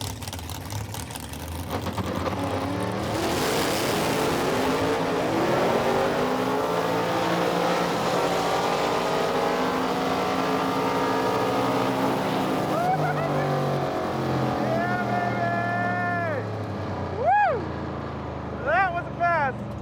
The trans brake didn't engage the first time. Oh, that was a bummer. Freiburger took it, 871 to an 877. We're talking just 600ths of a second between the two cars. That is that close, but close doesn't count. Are you okay? Yeah, you? My trans brake didn't work. Oh. Yeah. I thought you beat me down here, because I was like, where is he? And then I saw you there. No, you were ahead of me the whole way because I messed up. I'm sure I didn't even get a time. Okay, honestly, I'm walking away disappointed because my car is slow and I feel like I never got a good pass on that last one. my trans brake button, you gotta really get your finger down in the hole, and I didn't. So I rolled deep, and then by the time I was back on the button, it was at the second amber, and then I left. But check this out, I do have the data right here. First of all, you won one and I won one. Okay. You won the first one because I red lit. Oh. I won the second one because you red lit. I did? Yes, you Oh did. my God. However, Oh, God. check this data. This is what saves the episode, in my opinion, because I'm annoyed with myself and my car. But look at this, 60 foot, me, 1297. You, 1294. Oh. Okay. It got better. And 8th mile, 5.539 Okay. to 5.590. Oh. Okay, Oh. so they ran the same to the 8th mile. I was a little bit quicker. Out the back, me, 8718, you 8775. Oh, that would have been a good race. And you went 154, I went 152. If we had both been on the tree, that would have been a great race. Wow. First, let me go the negative. My car is 2/10 slow, and I was a disaster on the Christmas tree. Now let's go positive. We both ran 8s. You made more power than you ever have. You drove your car from Phoenix to here. We finally ran them both side by side.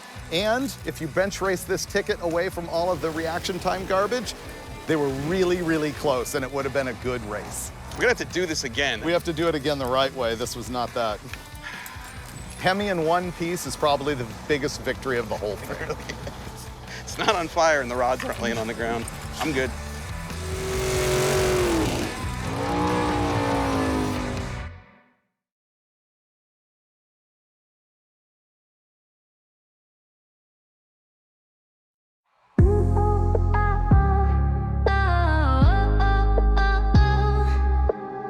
Soft spoken, but I see the spark.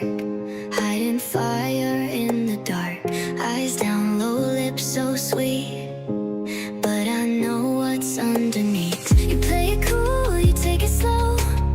But I can feel the undertow. One touch, one move, let it show. Baby, don't hold back, let it go. Shy girl, I know your game.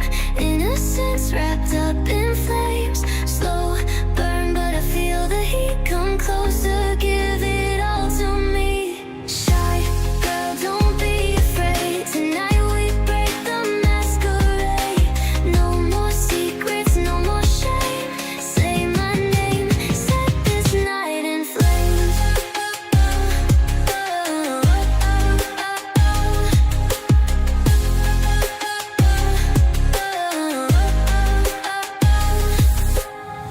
Fingertips trace down my skin.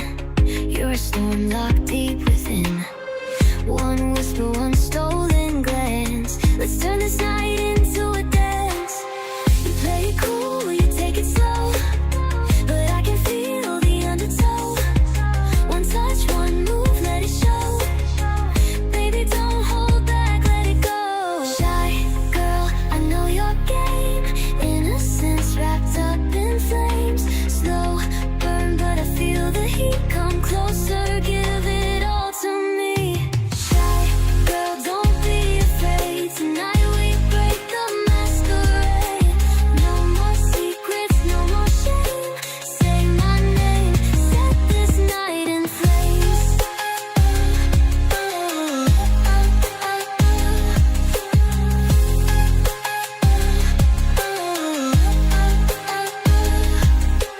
Lose control, just let it be. Trust the rhythm, follow me. No more hiding, no more fear. Tonight's the night you disappear. Shy girl, show me your fire. Give in to your one desire. No regrets, no looking back. Tonight we burn, fade into black.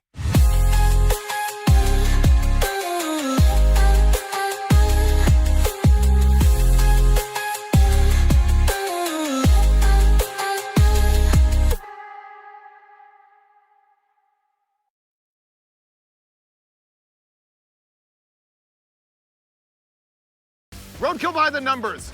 2 buddies, 426 Hemi, 4 speeds, and Dana 60. We're building it out of the junkyard. Hemi Belvedere. back at Performance Auto in Burlington, Wyoming, and we're gonna build a Hemi Belvedere in the Boneyard. I've never been here. I've never seen this car. The thing is almost like brand new. Yeah, it really is. And so crazy. that one over there, they got another Belvedere since the last time I was here.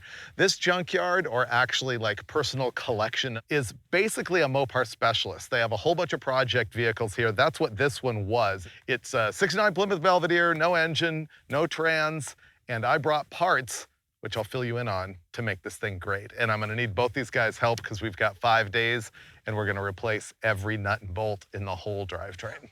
Fortunately, they cleared the shop for us, so you wanna help me push it in? Ah, it's my favorite thing to do. Ah, this thing rolls great. And I think Freiburger must be doing most of the pushing.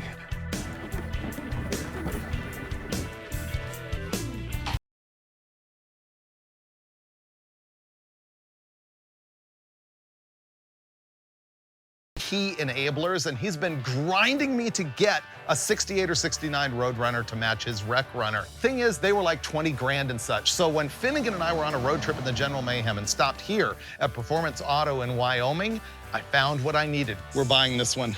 Dude, this has great paint on it. Totally have this. Which brings us to the what? This is a 1969 Plymouth.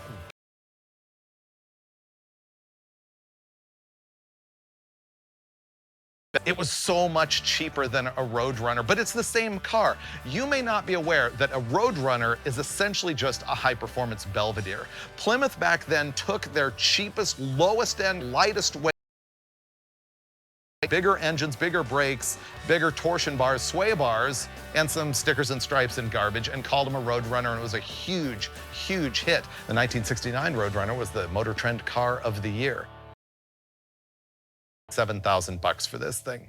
Then the when, right now. The why, okay. I've been a Mopar guy probably since day one, since I was a teenager. And in more recent years, I've been fairly critical of the 426 Hemi. I think they're overpriced. I think they're super heavy. I think they don't make the... But at the same time, the Mopar stroke in me has always wanted some kind of Hemi car that I could just turn the key and drive like it was nothing. And so that's what this car is gonna be. So recall that we had built the installed a 426 Hemi iron head motor, but then we broke a rocker arm on the Gremlin, had to abandon a road trip. That side. So that's when Finnegan and friends swiped the thing, brought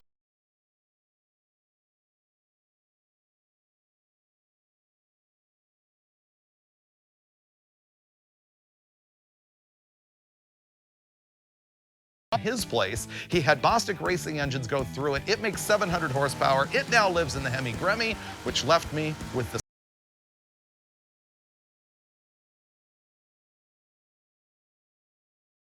So in the next 5 days, we have to install a Hemi, a used A833 4-speed that I got from here at the yard, and a used Dana 60 that I bought from another friend. I think I thought of every possible part that we could use, because right here, right now, we are an hour from any auto parts store. So I got to build it with all the parts that I thought of, and of course, probably some scraps from this Mopar junkyard.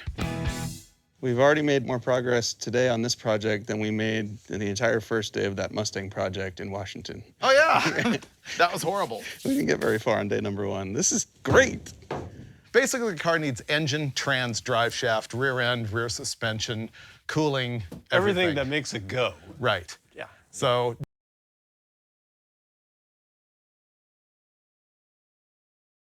Well, it has a rear axle currently. Yeah. So maybe that's the last thing. all right, so let's put the Hemi together. Okay. All right, that's step 1. Assemble Hemi. Mike, you want to help me get the hood off? Oh, yeah. Right when you are, sir. Okay. Just hold up the front a little bit.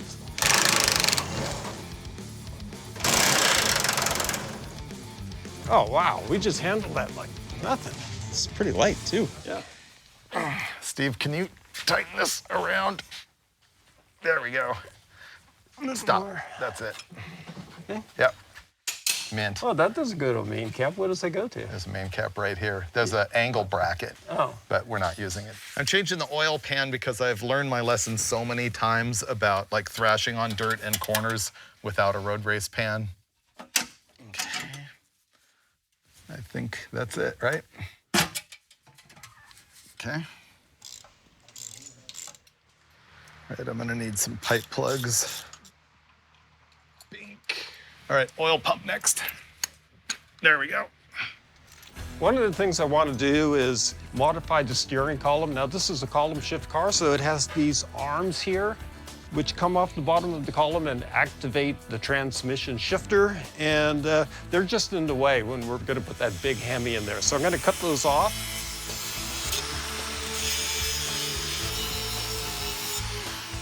It actually came out pretty good.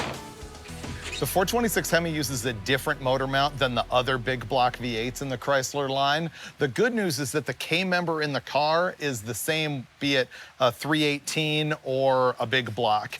The thing is, the Hemi won't bolt to the big block K-member unless you've got this kit right here from Schumacher Creative Services. It is an adapter mount that allows the Hemi 3-bolt pattern to go onto that K-member. A normal 440 or 383 would have like cast-in ears that come off here. This has this instead. Now, the other thing you need to know about the Hemi is these 3 bolts right here are not blind. They go all the way through to the crankcase, so they will leak oil. So you do need to seal them a little bit.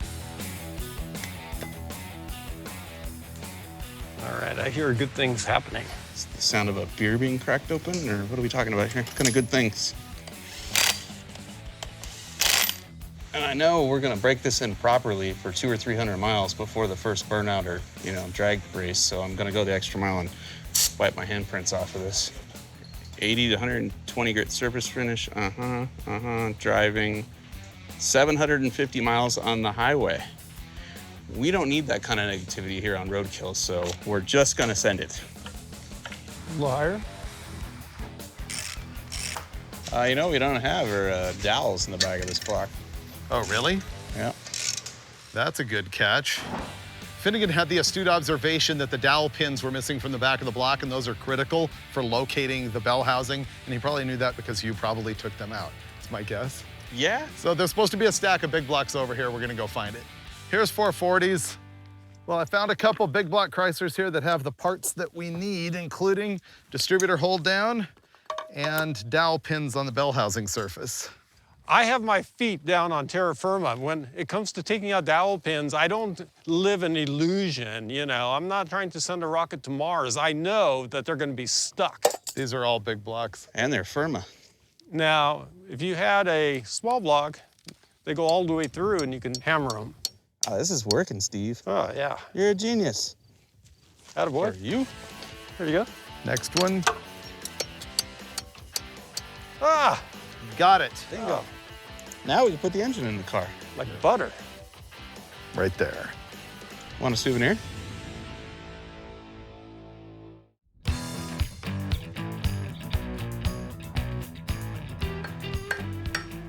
We have our new dowels in the block. We're gonna bolt the bell housing on with a couple bolts, and we're actually gonna test fit the transmission out here just to make sure everything's cool and that the splines will line up with the pilot bearing in there.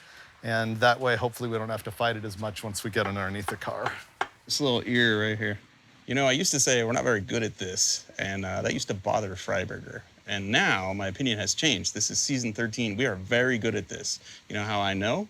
Because last year we'd have got all excited and just thrown the Hemi in the car and then spent the next 4 hours on our backs finding out that, oh, hey, the bell housing doesn't go on. And when you try to put the headers on, they hit the bell housing. But not today, no. We're test fitting things. Perfect. Oh, yeah. We're good. Cleared? Yeah, let's try the other side. It clears it. Let's just slide the trans in and see if it goes. Okay. Yeah, I think we just need to turn it. Okay, it's not in the spline yet. I think it's trying to, but it's stuck on the disc. So what's going on here is that he's trying to mimic the struggle that we're gonna have underneath the car later by solving it now.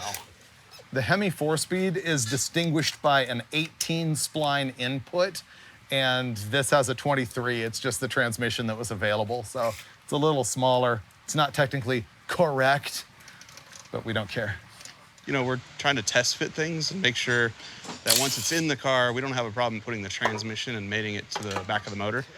And sure enough, it does not want to go in there. It could be that our clutch disc is not perfectly in line with the back of the crank and the trans. It's out of alignment. The tool won't even go in now. So we need to loosen up the clutch.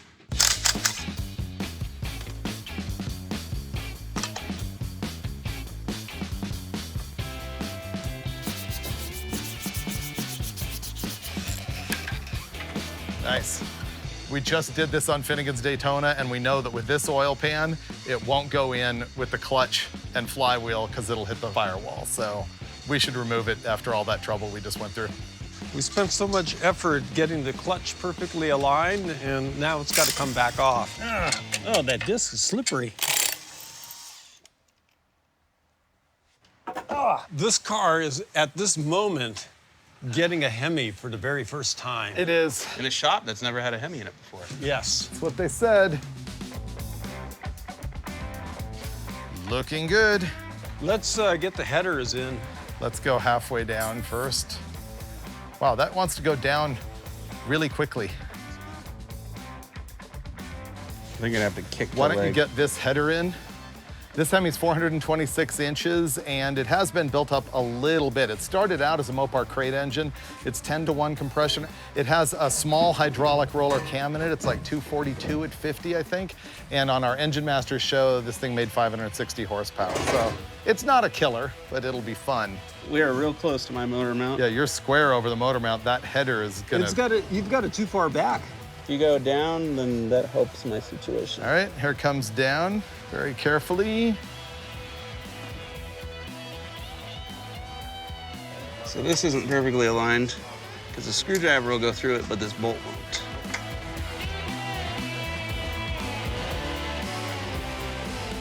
Coming up.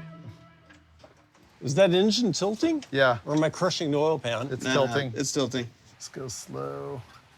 Oof. Yikes. Now's when we find out how rusty this is underneath.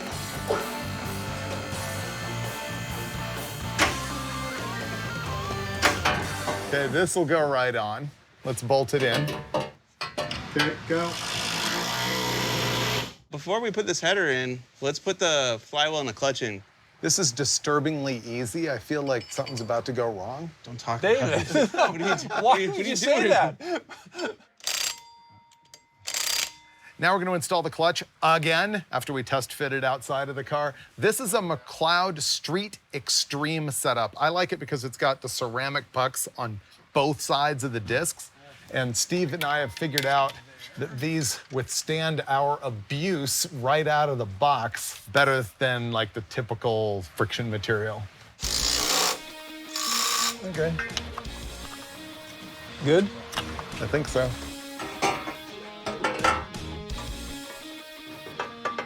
There we go.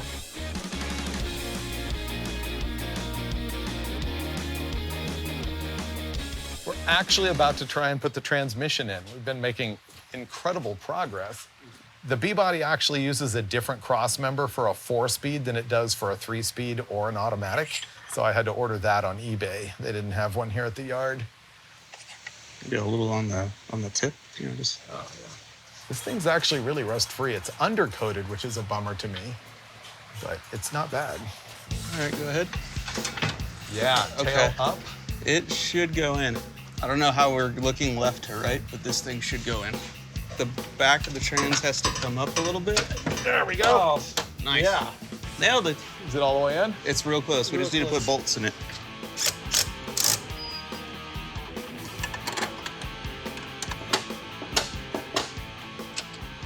Trans is in.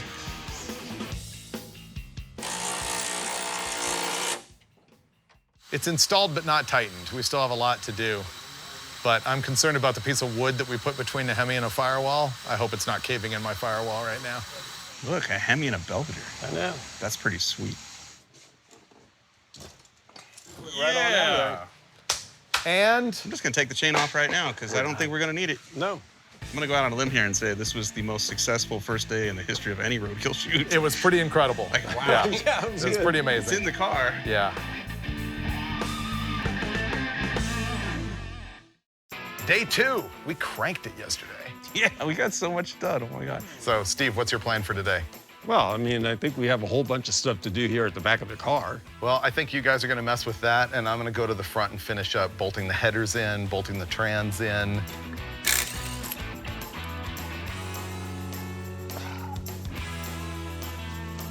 Ah! Stay. That is 60 inches. 60. Okay, that sounds right. 58 and a half. But then add the But then we have rotor to add the thickness. rotor hats. It's a 1/4 inch per side, so... So it's 59. 59, so it's an inch narrower. It'll work. Let's measure the perch width. 44 3/4. Oh, these are way narrow. These are 35 and a half. Well, we are in luck. We can weld a brand new set of perches like these on our new rear end without even removing the old ones, saving all kinds of time, which makes me happy.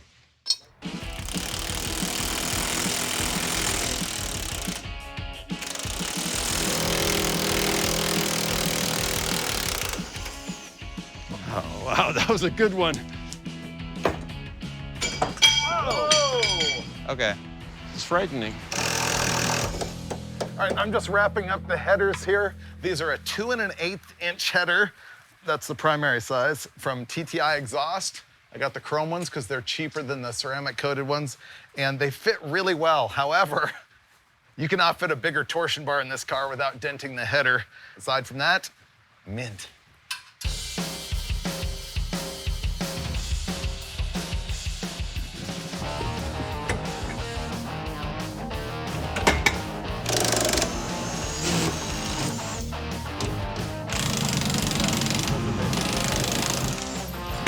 Oh! 294 gear set in this thing. Oh, wow. Yeah. Oh, that'd have done great burnouts. Yes, it's a cool suspension company from back in the day. It made these big, long lift shackles that on this car were used just because the leaf springs were completely flat. But the added bonus of these is someone put them on upside down. This is supposed to go down so that you can pick your ride height with 3 different spring positions.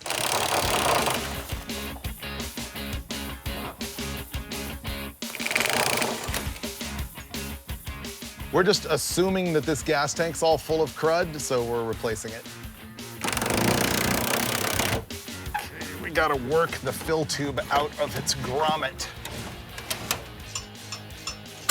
Okay, you catching? Got it. Out. Hardly got anything in it. Look at this, new leaf springs. We are replacing a worn out set that were virtually flat with the weight of the car sitting on them. These are aftermarket springs. These are from Mopar Performance. These are specifically for a car that has a Hemi in it. The passenger side of the car has 1 more leaf than the driver's side. Here's a little problem that's going to delay putting in the rear end. We're going to weld these spring perches on, but the hole right here that indexes to the pin on the leaf spring is oversized. So we need to bush that down. We don't have any kind of tubing that's going to do that job. So I'm going to take this shank style lug nut, going to turn down the outside till it fits in that spring perch just perfectly. And then we'll take a 1/2 inch drill it out in the middle, and that'll fit the pin. And here we have the perfect adapter to make that spring perch work with our leaf spring.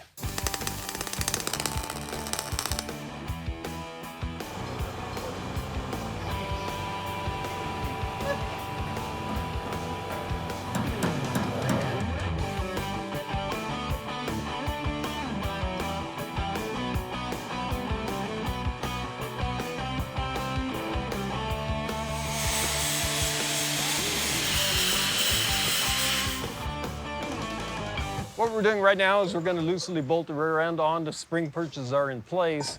And then once the U-bolts are in, we can just jack it up and the whole assembly will come up. We can mount the rear spring hangers. The question is, this is a race. Will I get my side done before Freiburger? No. That's the spot. All right, tell me when to stop. It's pointed down a little bit. All right, now that we have it sort of mocked up in there and the axle is centered side to side, we're gonna put the wheels and tires on and put weight on the car so that we can then determine the pinion angle before we weld in the leaf spring perches. The problem we have is the studs on our rear end are super long racing studs, and those take an open-ended lug nut. So I'm going to take these shank-type lug nuts, because we can't buy replacements that are open-faced, and just grind the cap off the end of it so that they can screw all the way on the stud and tighten the wheels up. So, okay, that's all done.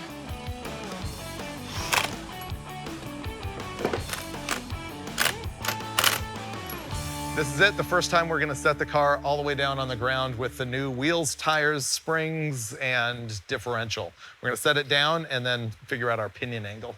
Dude. Ooh, this is gonna be good. Wow. Not bad. That is tucking a lot of tire. Yeah. So this is a 15x8 with a 275/60/15 on the back. And the back spacing and stuff is weird because this rear end ends up being a little narrower than stock. We're actually gonna wanna space the wheels out. There's too much space here, but it looks like it doesn't sit too bad. No, and the front will come down when you put the right size tire on it. Today we had some slowdowns and it wasn't quite as much of a win as yesterday, but we do have the entire drivetrain in the car. Hemi, 4-speed and Dana 60. So we're gonna call it for the night. We'll be back tomorrow and this thing will be even more victorious. I do love it though. It's great. It's just getting better and better. Yep, thank you guys for all the labor.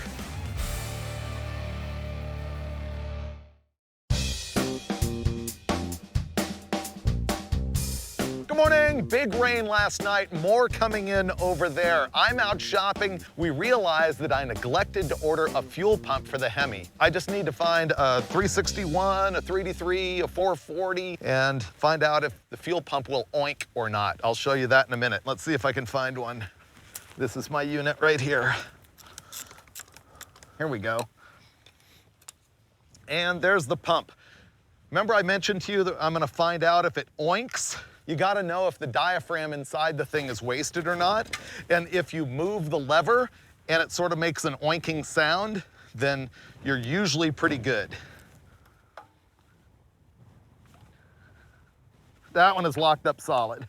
That's junk, okay? All right, well this one oink. Nah, this is gonna be frozen solid also. Yep, that's junk. Aha, found another one. Ugh. These are all rusted solid. Ugh. All right, I'm gonna try one more and then I'm gonna call it. That one's also locked up. I'm giving up, it's freezing. We're gonna go back and see if I can find a way to get a fuel pump brand new here this afternoon. Whoa, 440s, you failed me. I'm gonna install the drive shaft. Even though the rear U-joint is wrong, we have the fuel pump on order. We also have a conversion U-joint on order. However, I can mock it up in there so that we can set the car down and start looking at that pinion angle that we didn't do yesterday. And then we will zap the lease ring pads in place. The other thing we're gonna find out right now is if the drive shaft that we ordered blind is the right length and, ooh, yes. We scored. I am just going to put the caps on this and hold that in, even though, so you can see the cup size is too small for the yoke.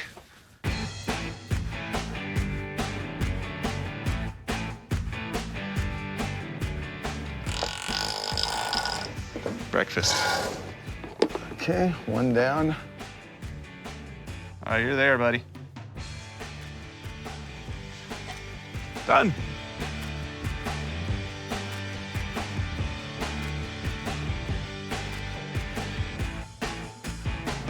Now we're back to what we left behind yesterday, which is dropping it on the ground, putting weight on the car, setting the pinion angle, and then tacking the leaf spring pads in place. A little more forward. Try it. Okay, stop. I think that's rotating, right? Well, they're rotated all right. Yeah. Drive shaft 0. Yeah, I get 9 degrees on the yoke and I get 11 degrees on the web.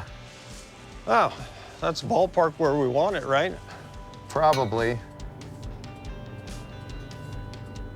Okay, the drive shaft is 2. 2 down? Uh-huh. That's pretty much what they normally are, something like that. Yep.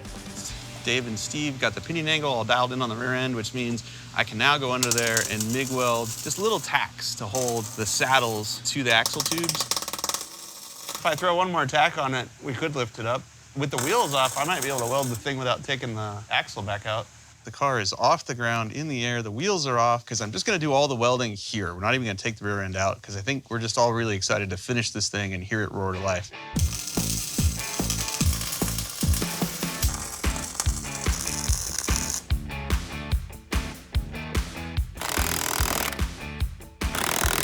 I keep wanting to put it down and work on the engine, but we have a ton more to do underneath. Like the rear brakes, need the rotors cleaned, mount the calipers, hoses, hard lines. Vice grip and the whole back of the brake system's done, bro. It's possible. I'll start coordinating getting all the braking system working in the back. Okay. I'm excited to get to the part where we work on the Hemi. Yeah, we can make the Hemi run all we want and the car's still not drivable without all this stuff though.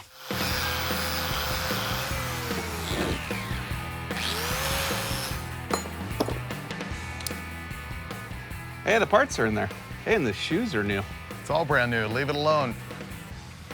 That wasn't adjusted good. Or well. Like new, good enough. I mean, it's only got a Hemi for power. 10-inch brakes should be fine. The older Mopars came with left-handed lug nuts on the left-hand side of the car. The theory being, I guess, that the lug nuts wouldn't spin off with the rotation of the wheel. Jeeps did this too. I'm gonna change the drum on the driver's side to a drum from the passenger side so that I get regular lug nuts. Blech. I'll be changing to disc brakes soon enough on this thing. Our used N60 rear end came with this really nice Wilwood brake assembly. The only problem is it didn't come with all the hardware, so we're gonna get that tomorrow. Meanwhile, I've got everything mocked up. I've got the rotor in place, and I'm gonna mock up the caliper. Mike welded some tabs on the rear end because we're running flexible hose back here off the caliper that allows it to be removed and put back on without having to disconnect the hydraulic system. Then we're gonna plumb the hard lines, and all of this rear portion of the braking system will be all done. All right, we've done everything we can underneath the car. Next, Hemi power. Yeah, we're gonna put dual quads on this thing.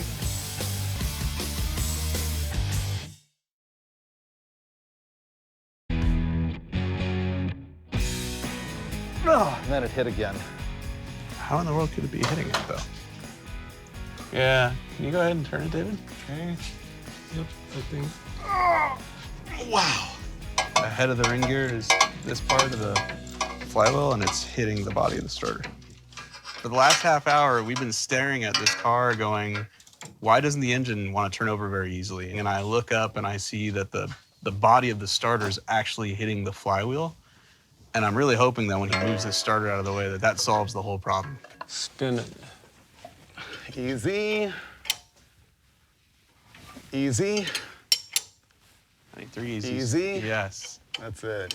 4 easies. Easy. We're fixed. Yeah, so the engine is good now, but I feel something right there. Yeah, it's still up I can against feel it. it on the starter because I have my hand on it.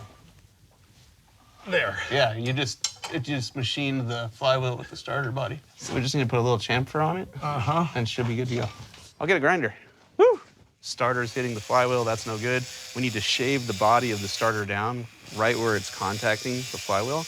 We've got to take probably 3/16 of an inch worth of material off this thing so that it doesn't hit the flywheel anymore. So if you guys remember, this particular Hemi hasn't seen any action since the last time it was between the fenders of the Gremlin.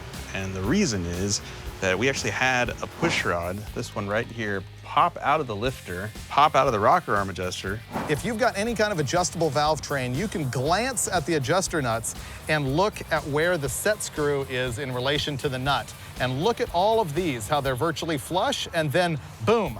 You go to this one and you can see that that adjuster is backed way off and you go, there's probably a problem here. And then you do this, oops. That's a disaster. That rocker arm, the cup of the adjuster was wasted, so was the body of the rocker. So we bought a new one and we need to install it, but first we need to install a new lash cap on top of the valve. You need to make sure the lash cap actually sits flat on top of the valve stem tip because sometimes it can get stuck on the keeper in there. I'm gonna find out what our depth is in our little keeper there using a cotter pin. And I'm gonna mark the cotter pin with a very fine tip Sharpie. I'm gonna place the cotter pin into the bottom side of the lash cap. And then I'm gonna sit there and compare my mark. And that'll tell me, will this sit flat on the tip of the valve or is this thing gonna bottom out on the keeper that's holding the retainer to the valve? Mike is adjusting the preload on that one lifter where we removed the rocker arm. This thing has a hydraulic roller camshaft in it, which is unusual for me. And so what he's gonna do is rotate the push rod as he's tightening the adjuster until he just feels it a little bit dragging, and then he'll give it probably half a turn and then lock her down. Done. We're working on the engine now, and we're gonna finally make it look like a Hemi. I'm gonna drop the dual quad setup on this thing. This manifold is just like a production dual plane, except the carburetor pads are spread apart so that you can have Hollies on here instead of the Carter carburetors. Okay, got this all cleaned up and ready to go. And plunk. Wow. That looked reckless, and yet it was as precise as could be. Of course, Steve. That was a precision plonk. Think this will clear the hood?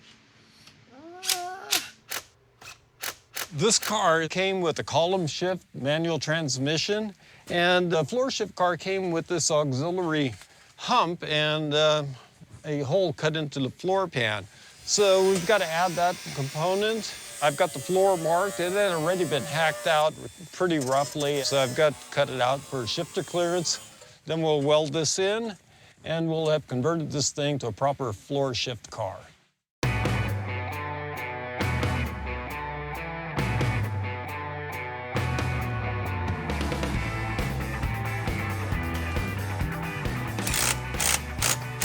One of the signatures of the Hemi engine is that the spark plug is at top dead center, right between the two valves, and that means that the spark plug goes right down the middle of the valve cover, which means you need these tubes that go down here and seal it off, and the spark plug threads in at the bottom of the tube into the cylinder head. Honestly, mine are a little bit sketchy because these valve covers don't perfectly fit this valve train, and we've got 2 gaskets and a 1/4-inch steel spacer in there to make it seal. Goes right like pink that.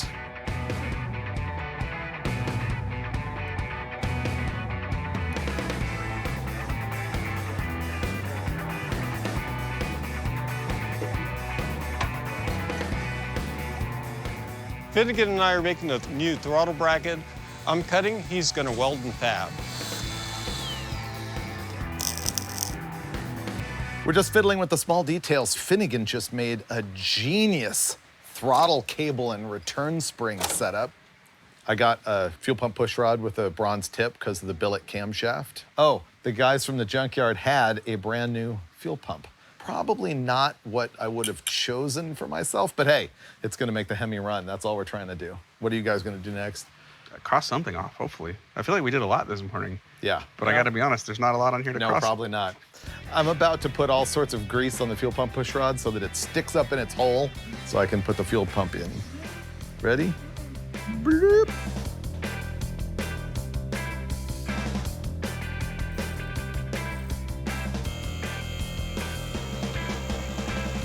Well, right now Freiburger is finishing up the rear brake line, which caps off the entire brake system on the back half of the car. Dulcich is under the bottom of the car, hooking up a new reverse shifter, and somehow I got sucked into the nightmare that is wiring the starter, which is behind the header, and I can't see anything.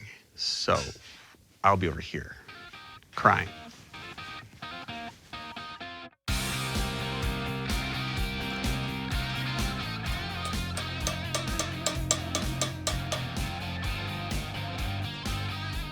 Can you adjust that one so it goes in there?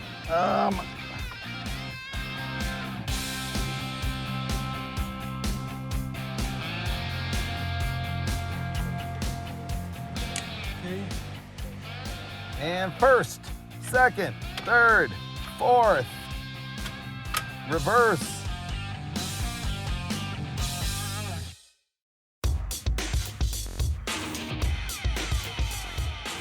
Our rear end takes a 1350 U-joint, which is kind of a big one, and the drive shaft was made with 7290s, which were the heavy-duty U-joints for a Mopar. But we got this combination joint at 7290 on one side, 1350 on the other. I'm gonna knock this old one out, and I'm gonna slam this one in using nothing but a hammer. Well, that just about installed itself. Now I'm gonna go put it in the car.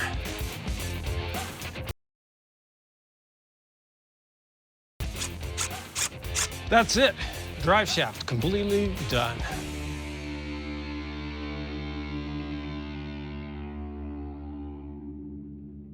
I think at some point in this car's life, it got in a fight with something much stronger than it was, and well, it bent the core support in a fashion that doesn't allow us to install a radiator. So I'm just gonna beat it into submission here, or I'm gonna swing and hit my thumb. It's not really working, but it's fun. I think I moved it. That's it. There you go. It's actually tweaking it and straightening it. The radiator will probably go in now. I mean, it's still all tweaked, but it's gonna go. We're finally ready to get the radiator in here. Let me give you a couple tips about Mopar muscle car radiators. There's two sizes basically, a 22-inch core and a 26-inch core. This thing had a 318 engine in it originally and had the 22-inch core. We're gonna be putting a 26-inch core that is actually out of a C-body, which would be like a Town & Country or a full-size Polara. What you should do when you install the bigger radiator is cut this section out right here so that you got more airflow, but honestly, we're running out of time. We gotta get this thing going. So we're gonna drop the radiator in. Mike just drilled a hole and we're gonna bolt it in and it's gonna work even with the 22-inch opening. This is yet another come back and make it right later kind of moment.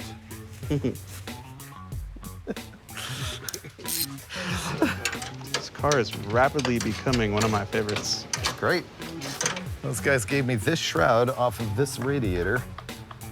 Man, this thing is gonna cool good. I really have my fingers crossed that all the wiring on the car is still good, but one thing we didn't have was the ignition key. Now that might seem like an insurmountable problem, but we're at a wrecking yard with a whole bunch of Mopars, so I got a new ignition, or let's say an old ignition, with the key, and I got the old one out. All I've got left to do here is tighten up the bezel, and that installation is all done. It'll be a miracle if it works, but I'm gonna see if this will make the starter bark. Whoa! Wow! Nice. Freiburger. Don't crank it long. There's no pipe plug in the back of the block. It'll That's a total win. full win. That means we can make this run. I have to like scab an MSD on here and we'll be good to fire it up after we plug that pipe plug. Wow, look at that. Actual coolant, or should I say antifreeze, because it freezes here in Wyoming, and this thing's gonna stay here for a little while. We're right now at the point of like rushed butchering. The wiring is a disaster, but it's functional. We just wanna hear the thing run tonight. So I think we gotta do the antifreeze. It needs fluid in the transmission so we don't spin that dry. Gas in the tank. Gas in the tank. Turn the key. That's it. Yeah. It's gonna be loud. You might think this is full of sweet honey barbecue sauce, but it's actually premium high-octane gasoline. It's the perfect size to inject the gasoline right into the bowl without spilling a drop. You got the extinguisher? Just. When this backfires because the ignition's too far advanced, that's gonna be a big fire. There we go. That's a lot of gas. Wow, that's a moderate amount. I'm ready to start it. How about you? I'm Well, pretty we have to flammable check myself. the pump shot. It has it. I just checked it. Oh, okay. Ready? Yep. Yeah. Oh! First try! Dude! Yes!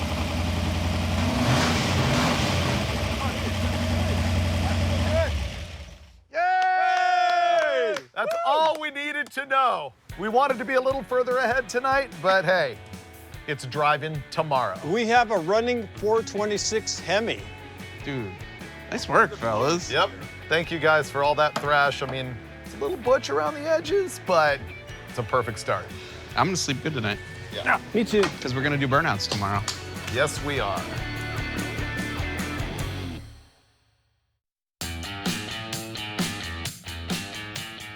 This feels like our final major step. We have to make the clutch linkage work. Obviously, we already have the throwout bearing in there, but we need the clutch fork, we need the push rod, we need the Z-bar, we need the rod from the pedal to the Z-bar. It's gonna take a little fiddling. What I think is going to be the last step here is putting in the Z-bar, which goes from the bell housing to the frame and activates all the clutch operation. What do you think, Mike? I feel like your plan of using worn out parts to pivot on Yes. is the way to go, because the new ones don't fit. They're too tight. Yeah. Yeah. Wrestle this thing up in there. There you go. Oh, smooth. Yeah. Like butter.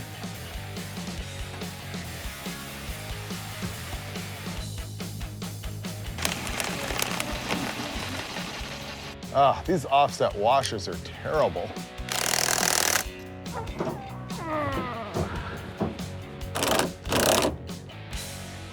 Shocks are on. Battery's mounted. This will be pretty sweet if this fits. I know. I do not have high hopes, but I do hope.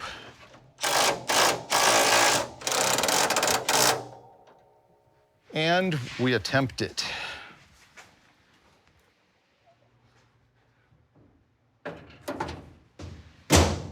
All right. We're gonna actually try and drive it. Who gets to drive? Well, who do you think? Hemi. I'm totally content to watch it zoom by, I gotta Me be too. honest. I'm now Hemi Dave. I am ready. Let's go.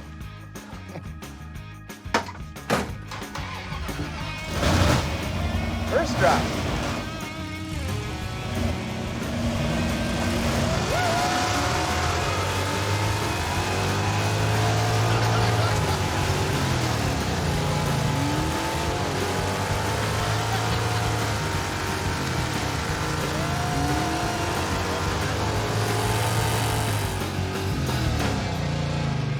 Well, we did it! Yeah! Thanks, awesome. Nice work, Dulcich. Nice work, Freiburger. I wonder when the last time this ran and went down the road was. Some grandma bought this thing new and putted it around with a 318 and a 3-speed on the tree, and now it's a hot rod.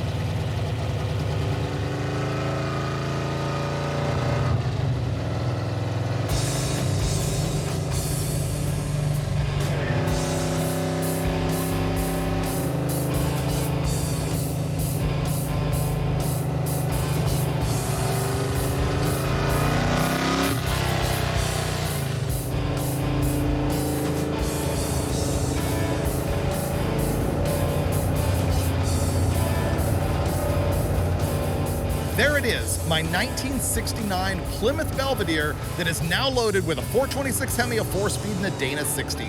I hope that I can actually live up to my dream of driving a Hemi car like it's nothing. Now, I realize not all of you have a spare Hemi sitting around, but here's what you need to do. Come up with some semblance of your dream car and just get some buddies and make it happen. Stack up the parts, assemble the car, make it run and drive, and you know what? It's gonna be rough around the edges. You're gonna need to tune it up. You're gonna have to fix the stance, but you will have a running, driving dream car, and that gives you the motivation to continue. Just like we do every time on Roadkill.